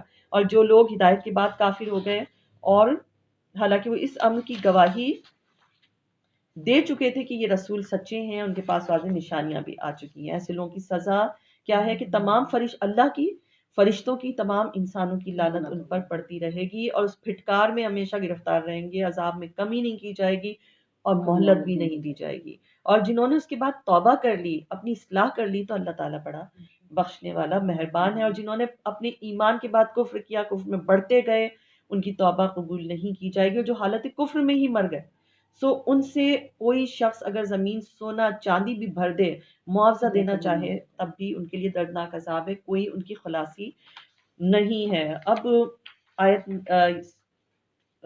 پارہ نمبر 4 شروع ہو گیا ہے، ہم لوگ کوشش کرتے ہیں سورہ آل عمران کو ختم کر لیں۔ تو سورہ آل عمران جو ہے یہ اب چوتھے سپارے میں جو اس کی کنٹینیوشن ہے، اس میں نام پارے کا کیا ہے؟ لن تنالو، لن کہتے ہیں ہرگز نہیں، تنالو تم پہنچ سکتے، ٹھیک ہے، یہ ہے بگننگ۔ اس میں نیکی کا کمال بتایا گیا ہے اور محبوب چیز کی قربانی کا بتایا گیا ہے، بیت الحرام کی خصوصیات بتائی گئی ہیں، شرف والی عمارت کون سی ہے اس کا بتایا گیا ہے، حج کی فرضیت ہے، پھر سب سے پہلی عبادت گاہ کون سی تھی اس کا بتایا جا رہا ہے، امت مسلمہ کی فضیلت بتائی جا رہی ہے، امر بالمعروف و نہی عن المنکر کے بارے میں آ رہا ہے، فضیلت کی حقدار کون ہیں، غزوہ بدر، غزوہ احد کی بھی آیات اس میں موجود ہیں۔ تو اس طرح یہ سورت جو ہے اس کو ہم آگے چلاتے ہیں۔ لن تنالوا البر، بر کہتے ہیں اللہ کی رضا کو، تم ہرگز اللہ کی رضا کو نہیں پہنچ سکو گے جب تک کہ تحبون، تنفقو، تم وہ چیز خرچ کر دو جو تمہیں سب سے محبوب ہو راہ خدا میں، اور اپنی محبوب چیز میں سے خرچ نہ کرو، اس وقت تک تم نیکی کو ہرگز نہیں پہنچ سکتے اللہ کی راہ میں جب تک یہ قربان نہ کر دو، جو کچھ بھی تم خرچ کرتے ہو اللہ اسے خوب جانتا ہے۔ اچھا، جب یہ آیت نازل ہوئی تو حضرت ابو طلحہ رضی اللہ تعالیٰ عنہ حاضر خدمت ہوئے نبی صلی اللہ علیہ وسلم کے پاس میں، فرمایا یا رسول اللہ صلی اللہ علیہ وسلم، مجھے اپنا باغ برہا سب سے زیادہ محبوب ہے، تو میں اس کو آپ کے حوالے کرتا ہوں، آپ جہاں مناسب خیال فرمائیں اس کو خرچ کر دیں۔ اب کتنا ایمان تھا، ہم لوگ تو اس پہ بھی سوچتے ہیں کہ تھوڑا سا اپنے لیے رکھ لیں۔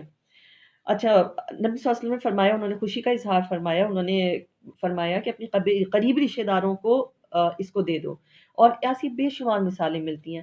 بلکہ حضرت ابو طلحہ رضی اللہ عنہ کا اس کا کنویں کا ذکر آتا ہے کہ 21 اور 22 جو گیٹ آتا ہے اندر والا، جو دارالتقویٰ سے انٹر ہوتے ہیں جب مدینے میں، تو وہاں اندر جائیں تو 3 جو ہیں، 2 یا 3 سرکولر نشان ہیں اگر کارپیٹ ہٹائیں، تو وہ جگہ ہے کنویں کی جو حضرت ابو طلحہ رضی اللہ تعالیٰ عنہ نے وقف کر دیا تھا، تو اس کے نشان ہے، اس کو بند کیا ہوا ہے۔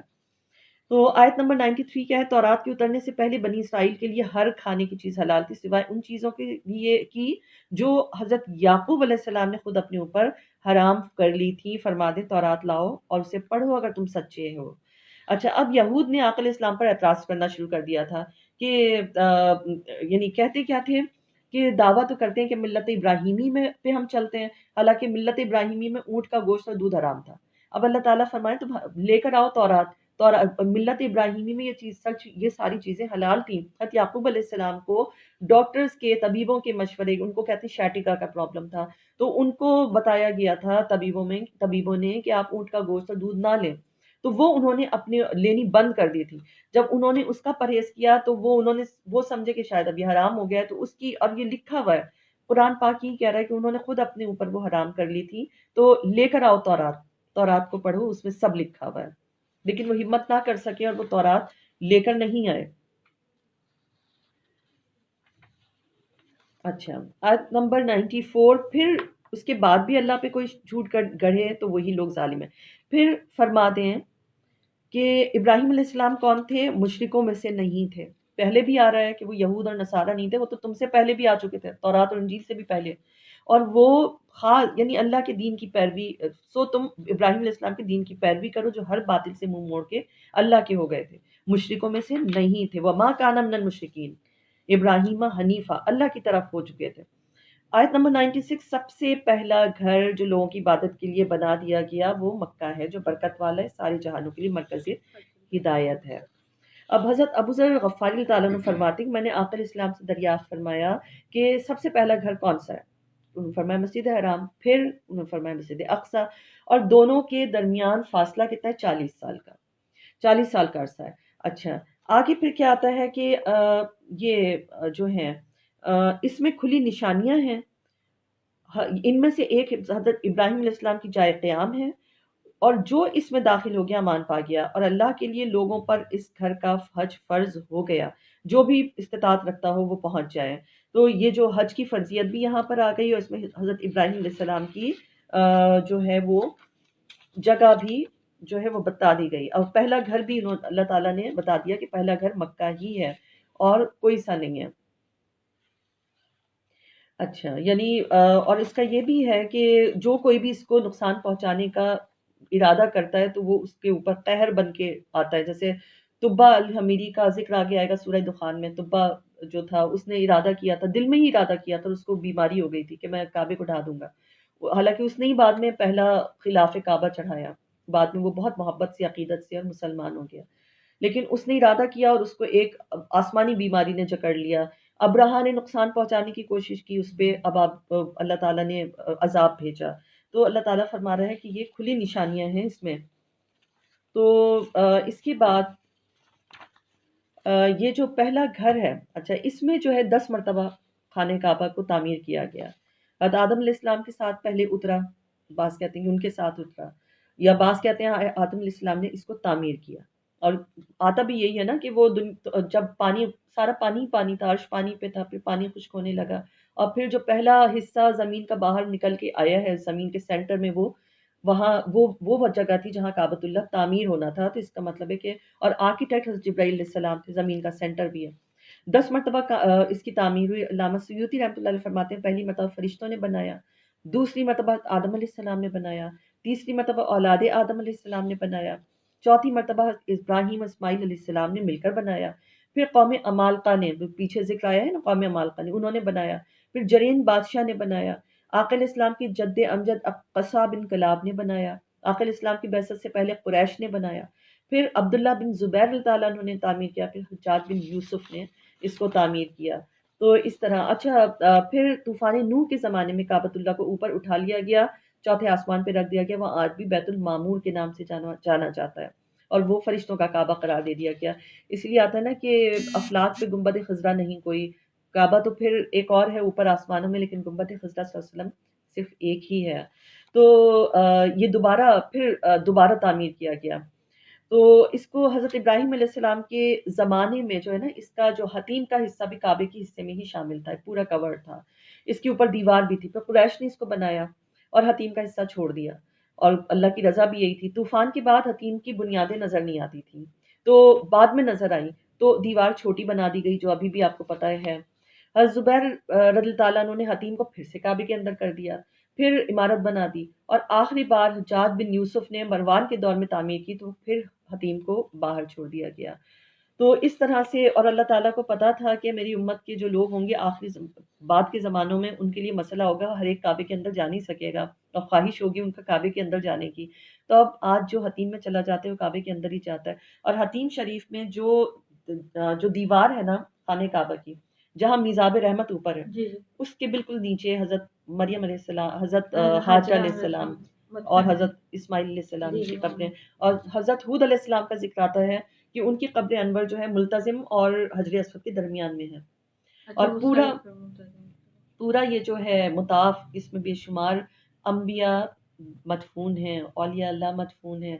انبیاء علیہ السلام ہجرت کر کر کے آئے جن کے ہمیں نام بھی نہیں پتا، وہ مینا میں آئے، ہاں. مدینے میں آئے، مکے میں آئے کہ ہم آخری پیغمبر کو اگر نہیں بھی دیکھ سکے تو یہاں کم از کم دفن ہو جائیں گے، ان کے حاجی ہمارے اوپر سے گزریں گے. تو اس شوق میں مینا میں بہت سارے، یہ بلکہ ہم اب نیکسٹ اس میں ہم بتائیں گے آپ کو کہ کتنی نمبر ہے، یعنی مینا میں کتنے مدفون ہیں، مسجد خیف میں، مینا میں، مسجد خیف میں، اور یہ جو کعبۃ اللہ اس کے مطاف میں کئی 70 کہیں 700 اس کا ذکر آتا ہے. ہم سب ان کے اوپر سے چل رہے ہیں اور یعنی کیا طواف کر رہے ہیں. قدم قدم پہ منزل ہے.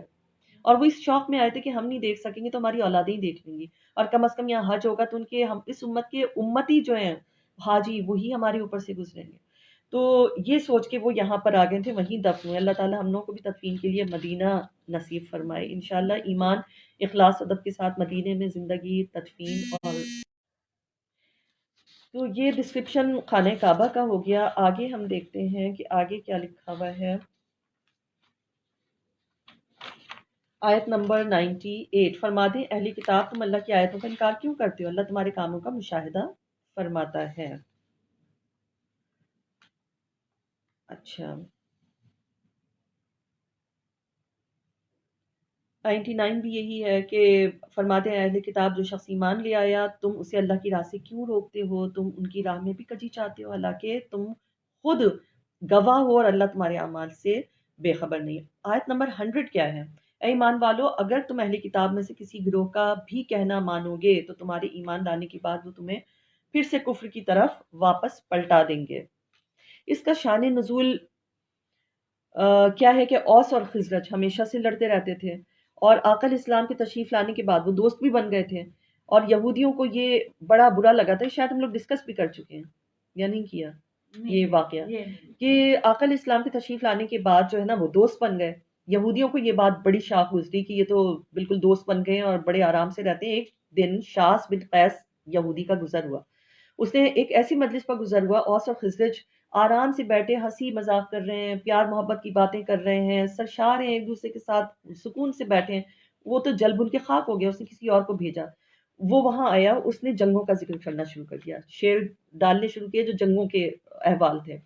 اب وہ جنگوں کا ذکر ہوا، آپس میں لڑائی کی شکل اختیار ہو گئی ان کی آپس میں، اور ایک دوسرے کی مار کٹائی شروع ہو گئی، صفیں بن گئیں. جی وہاں تو ہتھیار آ گئے، لوگوں نے پکارنا شروع کر دیا آ جاؤ آ جاؤ لڑائی ہو رہی ہے. اور صحابہ کرام کے پاس یہ خبر گئی کہ وہ تو وہاں تو لڑائی شروع ہو رہی ہے. آقا علیہ السلام صحابہ کرام کے ساتھ تشریف لائے، ان دونوں کے درمیان کھڑے ہو گئے اور انہوں نے فرمایا کہ تمہیں کیا ہو گیا ہے؟ میری موجودگی میں تمہارے ساتھ شیطان چل گیا ہے، میں موجود ہوں ابھی تمہارے درمیان، تم اچھے بھلے تھے اور تم دوبارہ سے زمانے جاہلیت میں واپس آ گئے ہو. ان کو احساس ہوا، ان کی آنکھوں میں آنسو آ گئے، انہوں نے ہتھیار پھینک دیے، ایک دوسرے سے گلے مل گئے. اور یہ بات جو ہے یہودیوں کو اور شاق گزری کہ ان کی جو یہ کوشش تھی وہ بیکار چلی گئی. پھر آیت نمبر 101 میں یہی آ رہا ہے کہ اب تم کس طرح کفر کرو گے حالانکہ تم وہ ہو، تم پر اللہ کی آیتیں تلاوت کی جاتی ہیں. وَأَنْتُمْ تُتْلَى عَلَيْكُمْ آیات اللَّهِ وَفِيكُمْ رَسُولُهُ. اب یہ آیت جو ہے رسول اللہ صلی اللہ علیہ وسلم تمہارے درمیان موجود ہیں، موجود تھے نہیں آ رہا، یہ بھی نہیں آ رہا کہ دیکھو جب وہ وصال پا جائیں گے اس کے بعد یہ آیت منسوخ ہو جائے گی. رہتی دنیا قیامت تک کے لیے تمہارے درمیان موجود ہیں. ٹھیک ہے اس وقت وہ فزیکلی بھی موجود تھے لیکن آیت تو آج تک موجود ہے، اس کی اللہ تعالی نے منسوخی کو تو نہیں کی کہ جب تک وہ زندہ ہوں گے تب تک تو تمہارے درمیان کہلائیں گے. اب نہیں ہے. وہ تو جب معراج شریف کی رات دنیا کو چھوڑ کر آسمانوں پر گئے تو دنیا ہی رک گئی، چلی نہیں. اب وجہ جو بھی ہو وہ اب جب جائیں گے تو کیا ہوگا؟ قیامت آئے گی، قیامت کا عذاب آ جائے گا. ابھی بعد میں سوال پوچھوں گی تو اس پہ اگر چاہیں تو لکھ سکتے ہیں. تو ان کا موجود ہونا ہمارے لیے باعث سے برکت ہے. جس لمحے اللہ تعالیٰ ان کو اوپر اٹھا لے گا، اس خطے کو اوپر اٹھا لے گا تو عذاب قیامت کا آ جائے گا. اور اس سے پہلے دنیا رک گئی تھی جب وہ آسمانوں پہ سیر کو چلے گئے تھے دنیا کے ساتھ، دنیا سے جب چلے گئے تھے. تو جو شخص اللہ کے دامن کو مضبوطی سے پکڑ لیتا ہے تو اللہ تعالیٰ کی طرف سے اسے سیدھی راہ ضرور عطا ہوتی ہے. اور بے شک اللہ سے ڈرا کرو اور تمہاری موت صرف اسی حال پر آئے کہ تم مسلمان ہو. آیت نمبر 102 ہے یہ. اور 103 جو ہے وَاعْتَصِمُوا بِحَبْلِ اللَّهِ جَمِيعًا وَلَا تَفَرَّقُوا، اللہ کی رسی کو مضبوطی سے تھام لو. اب اس کے لیے حضرت عباس اللہ تعالیٰ عنہ فرماتے ہیں کہ اللہ کی رسی سے مراد بھی نبی صلی اللہ علیہ وسلم ہے. سورہ فاتحہ میں صراط مستقیم سے مراد بھی نبی صلی اللہ علیہ وسلم ہے. تو اگر نبی صلی اللہ علیہ وسلم کے دامن اقدس کو کسی نے تھام لیا تو وہ اللہ کی رسی ہے نا، پھر تو کچھ اس کے لیے کوئی مسئلہ ہی نہیں ہے. اور اپنے اوپر اللہ کی اس نعمت کو یاد کرو جب تم ایک دوسرے کے دشمن تھے اور اللہ نے تمہارے دلوں میں الفت پیدا کر دی. اوس اور خزرج بھی آپس میں مل گئے. اب مسلمان جس دنیا کے جس خطے میں بھی جاتے ہیں دوسرے مسلمان سے مل کے خوشی ہوتی ہے نا کہ چلو مسلمان مل گیا، یہ تو بڑی اچھی بات ہو گئی. اب یہ تو اوپر لیول پہ کیا گیمز چل رہے ہیں وہ الگ ہے، لیکن جو عام پبلک ہوتی ہے، عام پبلک تو محبت کرتی ہے. ہم پاکستان میں اپنے ڈفرینٹ علاقوں میں جاتے ہیں، اتنی محبت کرتے ہیں یہ لوگ. نارتھن ایریاز میں چلے گئے، لینگویج چاہے ان کو سمجھ آئے نہ آئے لیکن ان کی بس نہیں چلتا کہ وہ آپ کی کسی طرح سے آؤ بھگت کریں، آپ کے لیے مہمان نوازی کریں. چاہے آپ سندھ میں چلے جائیں، بلوچستان میں چلے جائیں، کہیں چلے جائیں، وہ سب آپ کو نا بڑا ہاتھوں ہاتھ لیتے ہیں. جو عام پبلک ہوتی ہے وہ بڑی پیاری ہوتی ہے، اس میں کوئی ایسی چیز نہیں ہوتی کہ وہ آپ کی برائی میں لگی رہے. تو اللہ تعالیٰ نے تم آپس میں بھائی بھائی ہو گئے، تم آگ کے گڑھے کے کنارے پہ پہنچ چکے تھے، یعنی تم اتنے تباہ ہو چکے تھے، پھر اس نے تمہیں اس گڑھے سے بچا لیا. پھر لوگوں میں سے تم میں سے ایک ایسے لوگوں کی ایک جماعت ضرور ہونی چاہیے. آیت نمبر 104 جو لوگوں کو نیکی کی طرف بلائے، بھلائی کا حکم دے، برائی سے روکے، امر بالمعروف و نہی عن المنکر. کہ یہ جو ہے اچھا یہ اوس اور خزرج کی لڑائیاں 120 سال سے جاری تھیں. 120 سال ایک بہت بڑا ٹائم سپین ہوتا ہے. تو اللہ تعالیٰ فرماتے فرض کفایہ ہے کہ کوئی ایسا ہو جو نیکی کی تعلیم دیتا رہے اور نیکی کی طرف بلاتا رہے. اچھا آیت نمبر 105 ان لوگوں کی طرح نہ ہو جانا جو فرقوں میں بٹ گئے تھے جب ان کے پاس واضح نشانیاں آ چکی تھیں اور اس کے بعد اختلاف کرنے لگے، ان کے لیے سخت عذاب ہے. اچھا اب سفید چہرے اور سیاہ چہرے ان کا ذکر ہے. تو آیت نمبر 106 جو ہے جس دن کئی چہرے سفید ہوں گے اور کئی چہرے سیاہ ہوں گے. جن کے سیاہ ہوں گے آپ کو پتہ ہی ہے کہ وہ کفر والے ہوں گے، جن کے سفید ہوں گے یعنی چمکتے ہوئے روشن ہوں گے. اور کہتے ہیں نا کہ قیامت کے دن مسلمان الگ نظر آ رہے ہوں گے، ان کے وضو والے حصے جو ہیں چمک رہے ہوں گے نور کی طرح. تو وضو کے کتنے فائدے. تو یہ ہے کہ ہمیشہ امت میں ایک طبقہ ایسا رہنا چاہیے جو ڈفرینٹ چیزیں اللہ تعالیٰ کی جو تعلیمات ہیں ان کو آگے پہنچائے. تو سفید چہرے والے جو ہیں وہ ہم سب کو پتہ ہے کہ وہ کون ہوں گے، وہ جنتوں میں رہیں گے، اللہ تعالیٰ کی رحمت کے سائے میں ہوں گے. اور جو سیاہ چہرے والے اللہ تعالیٰ اس سے بچائے رکھے. یہ اللہ تعالیٰ فرماتا ہے کہ آیتیں ہیں جنہیں ہم حق کے ساتھ آپ کے اوپر پڑھتے ہیں. اللہ تعالیٰ جہان والوں پر ظلم نہیں کرتا. آیت نمبر 109 اللہ ہی کے لیے جو کچھ ہے آسمانوں اور زمینوں میں. آیت نمبر 110 ہے تم بہترین امت ہو جو سب لوگوں کی رہنمائی کے لیے ظاہر کی گئی، تم بھلائی کا حکم دیتے ہو، برائی سے منع کرتے ہو، اللہ پہ ایمان رکھتے ہو. اور اگر اہل کتاب بھی ایمان لے آتے تو یقیناً ان کے لیے بہتر ہوتا، لیکن ان میں سے کچھ ایمان والے بھی ہیں اور اکثر نافرمانے، کچھ ان میں سے ایمان والے بھی ہیں. یعنی یہود و نصارہ کو کیا خطرہ تھا، کیوں وہ اگینسٹ جاتے تھے، کیوں انہیں خدشہ تھا ہماری چودراہٹ ختم ہو جائے گی اگر اسلام قبول کر لیا سب نے، ہم کہاں جائیں گے. حالانکہ یہ ان کی ایک غلط سوچ تھی. تو اور مالی مشکلات بھی سوچا کہ اٹھانی پڑیں گی. تو بہترین امت قرار دیا. اب دیکھیں ایک طرح سے بہترین امت مطلب ہر لحاظ سے بہترین اللہ تعالیٰ نے بنائے. ایک تو ان کی پریزنس ہے ہمارے پاس، ہم ان کے فالوورز ہیں اور وہ شفیع ہیں، ہمارے وکیل ہیں.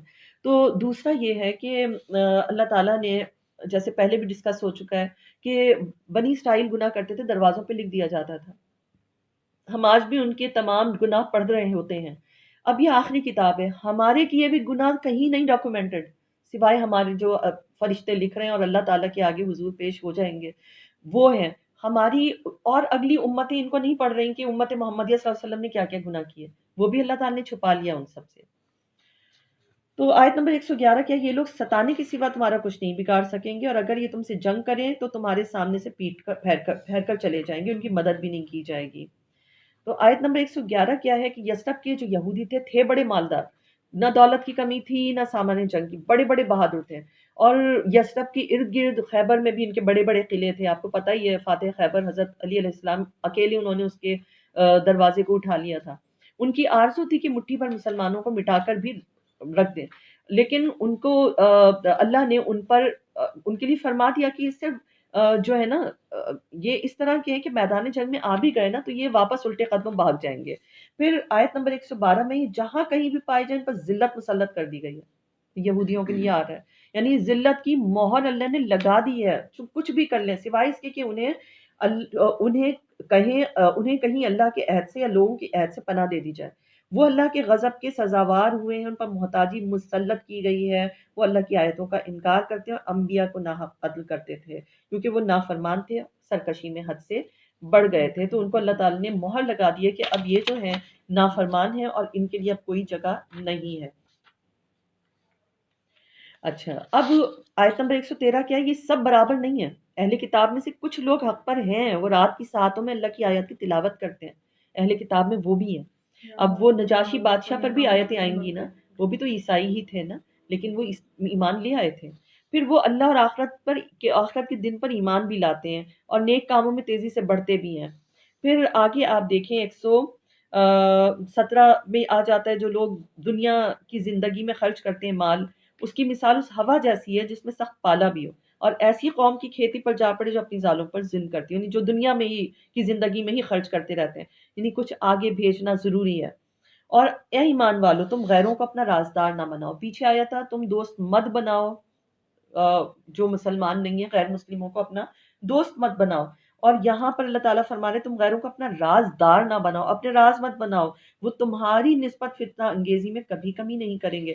اب یہ جو اوس اور خزرج جو کرتے یہ تھے کہ پہلے اسلام سے پہلے یہودیوں کے ساتھ ان کے بڑے مراسم تھے، ایک ایک کام میں مشورہ بھی کرتے تھے، قبیلوں کے آپس میں معاہدے بھی تھے. اسلام جب لائے تو ان کے تعلقات آپس میں ظاہر ہے کہ ویسے نہیں رہے، تبدیلی آ گئی.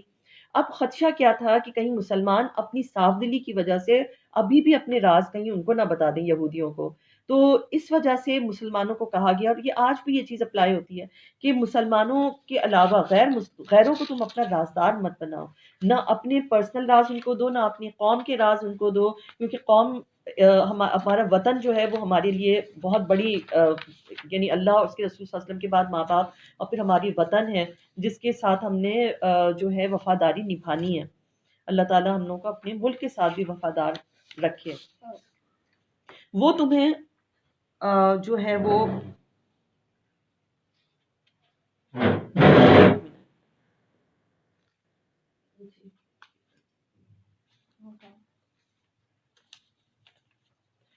تو تمہارا برا ہی چاہتے ہیں، وہ تمہارا بھلا ہرگز نہیں چاہتے ہیں، اور ان کے دلوں میں نفاق ہے، ان کی زبانوں سے بھی ظاہر ہو چکا ہے.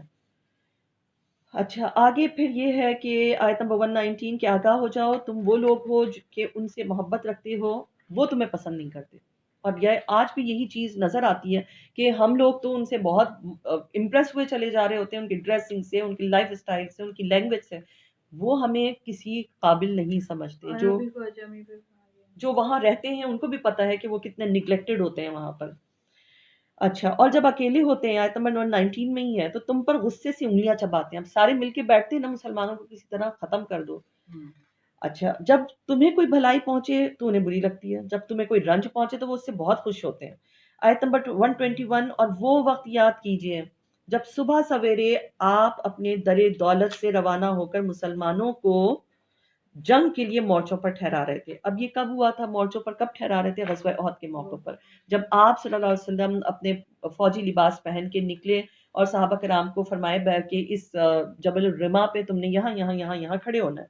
جب تم میں سے بنو سلمہ خزرج اور بنو حارثہ اوس دو گروہوں کا ارادہ ہوا کہ بزدلی کر جائیں، انہوں نے سوچا کہ ہم واپس چلے جاتے ہیں، حالانکہ اللہ ان دونوں کا مددگار تھا. ایمان والوں کو اللہ پر بھروسہ کرنا چاہیے، اور اللہ نے بدر میں تمہاری مدد فرمائی حالانکہ تم اس وقت بالکل بے سر و سامان تھے. تم ڈرا کرو اللہ سے تاکہ تم شکر گزار بن جاؤ. اب ابو سفیان جو تھا نا بدر کے مقتولوں کا بدلہ لینا چاہتا تھا، اور وہ اپنی شکست کا داغ مٹانے کے لیے 3000 مسلح لشکر لے کر جو تھا نا مدینے پہ چڑھائی کرنے کا اس نے روانہ ہو گیا. عورتوں کو بھی ساتھ لایا، عورتیں گاتی بجاتی بھی چلی آ رہی تھیں ساتھ میں، اور وہ فوجی نغمے گا رہی تھیں. ہندہ ان کی قیادت کر رہی تھی. وہ اشعار گا گا کر دف بچا بچا کے ان کو اشتعال دلاتی. جب وہ احد کے میدان میں خیمہ زن ہوئے نا تو آقا علیہ السلام نے مشاورت کی. نبی صلی اللہ علیہ وسلم ہر کام میں مشاورت فرماتے تھے. اب گھریلو معاملات ہوں تو ظاہر ازواج مطہرات سے مشاورت ہوگی، اور جو قوم کے میٹرز ہوں گے ان میں صحابہ کرام سے مشاورت. تو آقا علیہ السلام اور اکابر صحابہ کی رائے یہ تھی کہ مدینے میں رہ کر مقابلہ کیا جائے، جبکہ عبداللہ بن ابی جو تھا نا منافقین کا سردار، اس کو بھی اس بار مشورے میں شامل کیا گیا. اس نے بھی یہی کہا کہ ہاں مدینے میں رہ کر ہی مقابلہ کیا جائے، لیکن جو نوجوان طبقہ تھا وہ بڑا ایکسائٹڈ تھا. اس نے کہا نہیں، ہم مدینے سے باہر جا کے لڑیں گے. تو اب وہ میجورٹی میں تھے تو ان کی بات مان لی گئی. نبی صلی اللہ علیہ وسلم کی بات مان لی اور خود بھی زرہ پہن کر گھر سے باہر تشریف لائے. 1000 کے قریب ان کے ساتھ نفری تھی. 7 شوال کا دن تھا، 3 ہجری تھی، ہفتے کا دن تھا. راستے میں ہی عبداللہ بن ابی اپنے 300 کا دستہ لے کے الگ ہو گیا. اس نے سب سے پہلے اس نے بغاوت، وہ منافقت شو کر دی. وہ الگ ہو گیا اور مسلمانوں کی تعداد اب کتنی رہ گئی؟ 700 ہو گئی. اور کفار جو تھی وہ 1000 کا لشکر لا رہے تھے، اب چوتھائی سے بھی کم ہو گئی. اب پہاڑ کی گھاٹی جو تھی، گھاٹی جبل الربا، اس پر حضرت عبداللہ بن جبیر اللہ تعالیٰ عنہ کو 50 سپاہیوں کے ساتھ تعینات کر دیا گیا. وہ وہاں پر تھے کہ شکست یا فتح تم نے یہاں سے نہیں ہٹنا. اور مصعب بن عمیر اللہ تعالیٰ عنہ کو پرچم دے دیا گیا اور پہلی ہی حملے میں کفار کے قدم اکھڑ گئے، بھاگ کھڑے ہوئے. اب مسلمان مال غنیمت کے لیے جو ہے وہ فوراً دوڑ پڑے.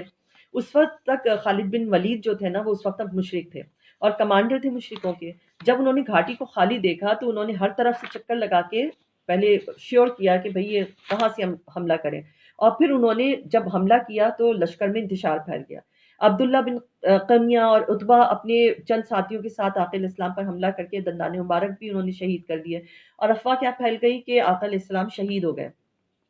اور حضرت مصعب بن صحابہ ظاہر پریشان ہو گئے، آقا علیہ السلام نہیں رہے تو وہ تو بہت پریشان ہو گئے، اور کچھ جانثار صحابہ آپ کو گھیرے کھڑے ہوئے تھے.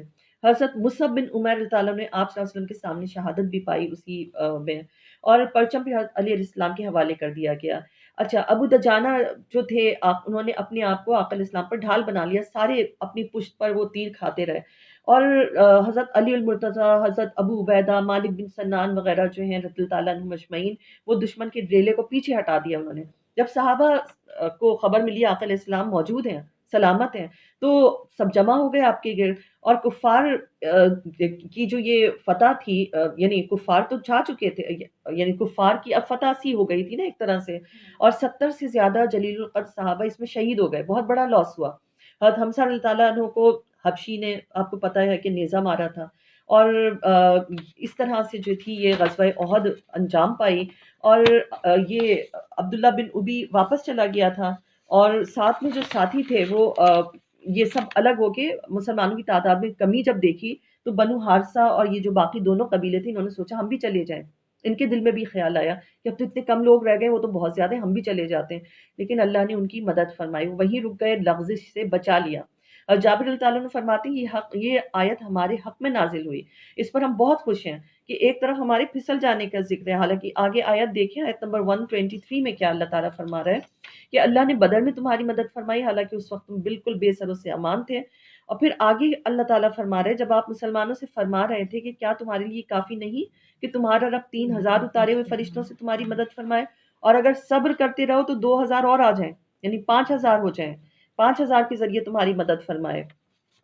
اور بدر کے میدان میں بھی نبی کریم صلی اللہ علیہ وسلم جو ہے یہ اللہ تعالیٰ بار بار بتا رہے کہ دیکھیں آپ لوگ کتنے کم تھے لیکن ہم نے آپ کی مدد فرمائی. وہاں مسجد عریش ہے نا بدر کے اس میں، جہاں نبی صلی اللہ علیہ وسلم زارو قطار رو رو کے دعا مانگ رہے تھے، تو یہ بتایا گیا ہے کہ اپنی محنت بھی کرو اور پھر دعا بھی مانگو تاکہ اللہ تعالیٰ اپنا وعدہ. اور حضرت ابوبکر صدیق اللہ تعالیٰ نے جب دیکھا کہ نبی صلی اللہ علیہ وسلم اس طرح زارو قطار رو رہے ہیں، پوری ریش مبارک ان کی تر ہو گئی ہے اور ان کے کپڑے تر ہو گئے، انہوں نے فرمایا کہ اللہ تعالیٰ وہ اپنا وعدہ ضرور پورا کرے گا.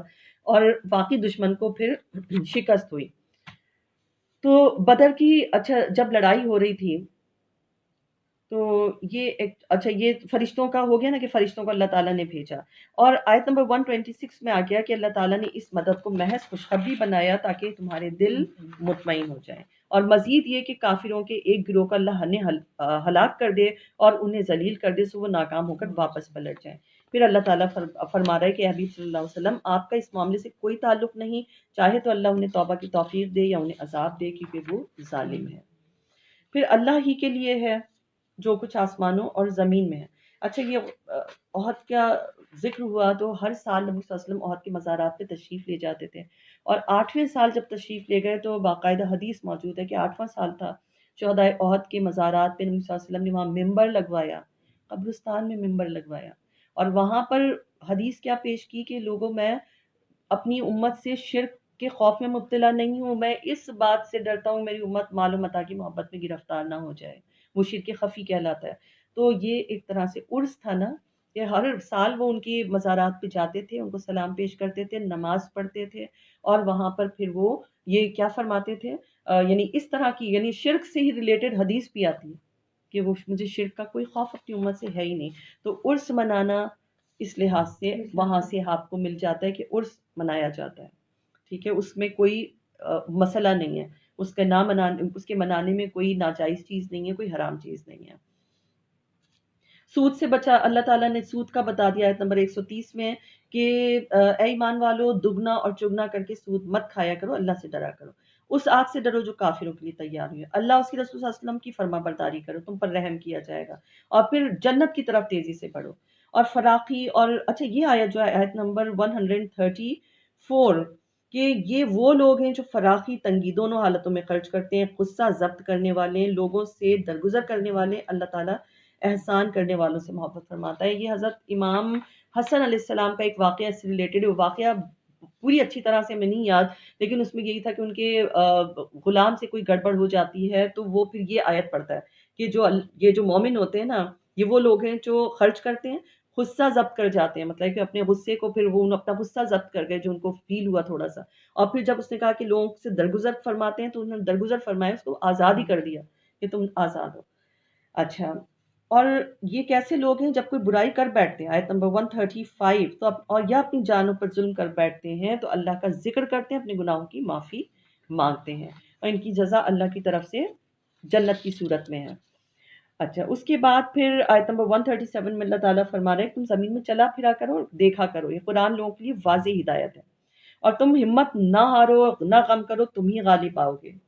تو یہ آقا علیہ السلام کی اللہ تعالیٰ ایک طرح سے تسلی عطا فرمائے کہ اس کے بعد اعلیٰ آقا علیہ السلام کے ساتھ جو بھی جنگ لڑی گئی تو وہ جیتی گئی، حتیٰ کہ جس میں ایک صحابی بھی شریک ہوتا تھا وہ بھی جیت جاتے تھے، اور اس طرح بعد میں بھی آپ دیکھیں بدر یعنی نبی صلی اللہ علیہ وسلم کی حیات مبارکہ کے بعد جتنی یعنی جنگیں ہوئیں، یمامہ، قادسیہ، نہاون، سب میں جیت ہوئی مسلمانوں کی، یعنی غزوہ احد میں جو کچھ ہو گیا تھا اس پہ اللہ تعالیٰ نے ان کو معاف فرمایا، اور پھر اس کے بعد ان کو کبھی شکست کا سامنا نہیں ہوا، تو اللہ تعالیٰ ان کو فرما رہے آپ غم نہ کریں، آپ ہی غالب آئیں گے۔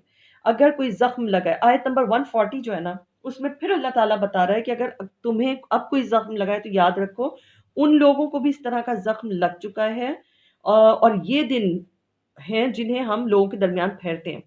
یہ کیا ہے زخم جو لگا ہے، کہ جیسے غزوہ بدر میں، غزوہ احد میں اگر تمہیں غم ملا تو اپنی غفلت کی وجہ سے بعض کو ملا نا، اور اس طرح سے جو حالات ہوئے، لیکن اس سے پہلے یہ غم تم دشمن کو پہنچا چکے ہو، 70 ان کے قتل کیے اور 70 ان کے گرفتار کیے، تو کوئی بات نہیں، تم ان کو بھی یہ ضرب دے چکے ہو، اللہ تعالیٰ یہ فرما رہا ہے۔ پھر بدر میں ان کو نقصان پہنچایا ہوا ہے، اور یہ کہ اس سے اللہ تعالیٰ ایمان والوں کو مزید نکھار دے، پاک صاف کر دے۔ اچھا، پھر یہی بات آ رہی ہے جو پیچھے بھی آئی تھی کہ کیا تم گمان کرتے ہو ایسی ہی جنت میں داخل ہو جاؤ گے؟ اللہ تعالیٰ تمہیں آزمائے گا، تم سے جہاد، اللہ تعالیٰ نے تو ابھی تم میں سے جہاد کرنے والوں کو پرکھا ہی نہیں، تو ایسے ہی نہیں تمہیں جنت میں داخل کر دے گا۔ اور تم اس آیت نمبر 143 میں ہے کہ تم تو اس کا سامنا کرنے سے پہلے موت کی تمنا کیا کرتے تھے، سو اب تم نے اپنی آنکھوں کے سامنے دیکھ لیا۔ اور محمد صلی اللہ علیہ وسلم، وما محمد الا رسول، نبی صلی اللہ علیہ وسلم جو ہے، محمد صلی اللہ علیہ وسلم جو ہے وہ نہیں ہیں مگر اللہ کے رسول، یعنی وہ صرف اللہ کے رسول ہیں، وہ یعنی نا خدا ہیں، اللہ تعالیٰ کے رسول ہیں۔ آپ سے پہلے بھی کئی پیغمبر تکلیفیں جھیل چکے، اس دنیا سے گزر چکے، پھر اگر آپ وفات پا جائیں یا شہید کر دیے جائیں تو کیا تم پچھلے مذہب کی طرف الٹے پاؤں پھر جاؤ گے، یا شہادت کو معاذ اللہ دین اسلام کے حق نہ ہونے پر محمول کرو گے؟ اور جو کوئی الٹے پاؤں پھرے گا تو اللہ تعالیٰ کا ہرگز کچھ نہ بگاڑے گا۔ تو یہ احد میں یہی ہوا تھا نا، لوگوں میں مشہور ہو گیا تھا کہ وہ شہید ہو گئے، تو بعض نے کہا کہ نہیں ہم اب کیا کریں گے، ہمیں کوئی ضرورت نہیں ہے، نہیں ہم واپس چلے جاتے ہیں اپنے دین کی طرف، ابھی سفیان سے کہو کہ ہمارے لیے امان طلب کرے۔ تو احد میں جب خالد بن ولید نے پیچھے سے حملہ کیا تو شہادت کی خبر پھیل گئی، تو کیا وہ مسلمان خوف زدہ ہو گئے؟ اور بعض نے کہا کاش عبداللہ بن ابی ہمارے لیے ابو سفیان سے امان طلب کرے۔ اس طرح کے حالات ہو گئے۔ اور منافقوں نے کہا کہ نبی کیسے شہید ہو سکتے ہیں، اگر وہ واقعی نبی ہیں تو ان کی موجودگی میں نقصان ہونا ہی نہیں چاہیے تھا۔ اس طرح کی چیزیں جو ہیں وہ سامنے آئیں۔ اور بعض صحابہ کرام نے کیا فرمایا کہ نہیں، اگر نبی صلی اللہ علیہ وسلم ہمارے درمیان موجود نہیں بھی رہے تو ان کے دین کے لیے ہم کام کرتے رہیں گے، اور ہم جس لائن پہ وہ چل رہے تھے ہم اسی کو فالو کرتے رہیں گے۔ اچھا اب ٹائم بتائیں کہ کیا ہو رہا ہے، کہیں ایسا نہ ہو کہ 5 بج گئے ہیں، تو بس اس کو ہم یہیں پر آیت نمبر 144 پہ ختم کرتے ہیں، اور انشاءاللہ اب نیکسٹ اپنی ڈیٹ دیکھ لیں گے کہ کیا رکھیں۔ صدق اللہ العظیم۔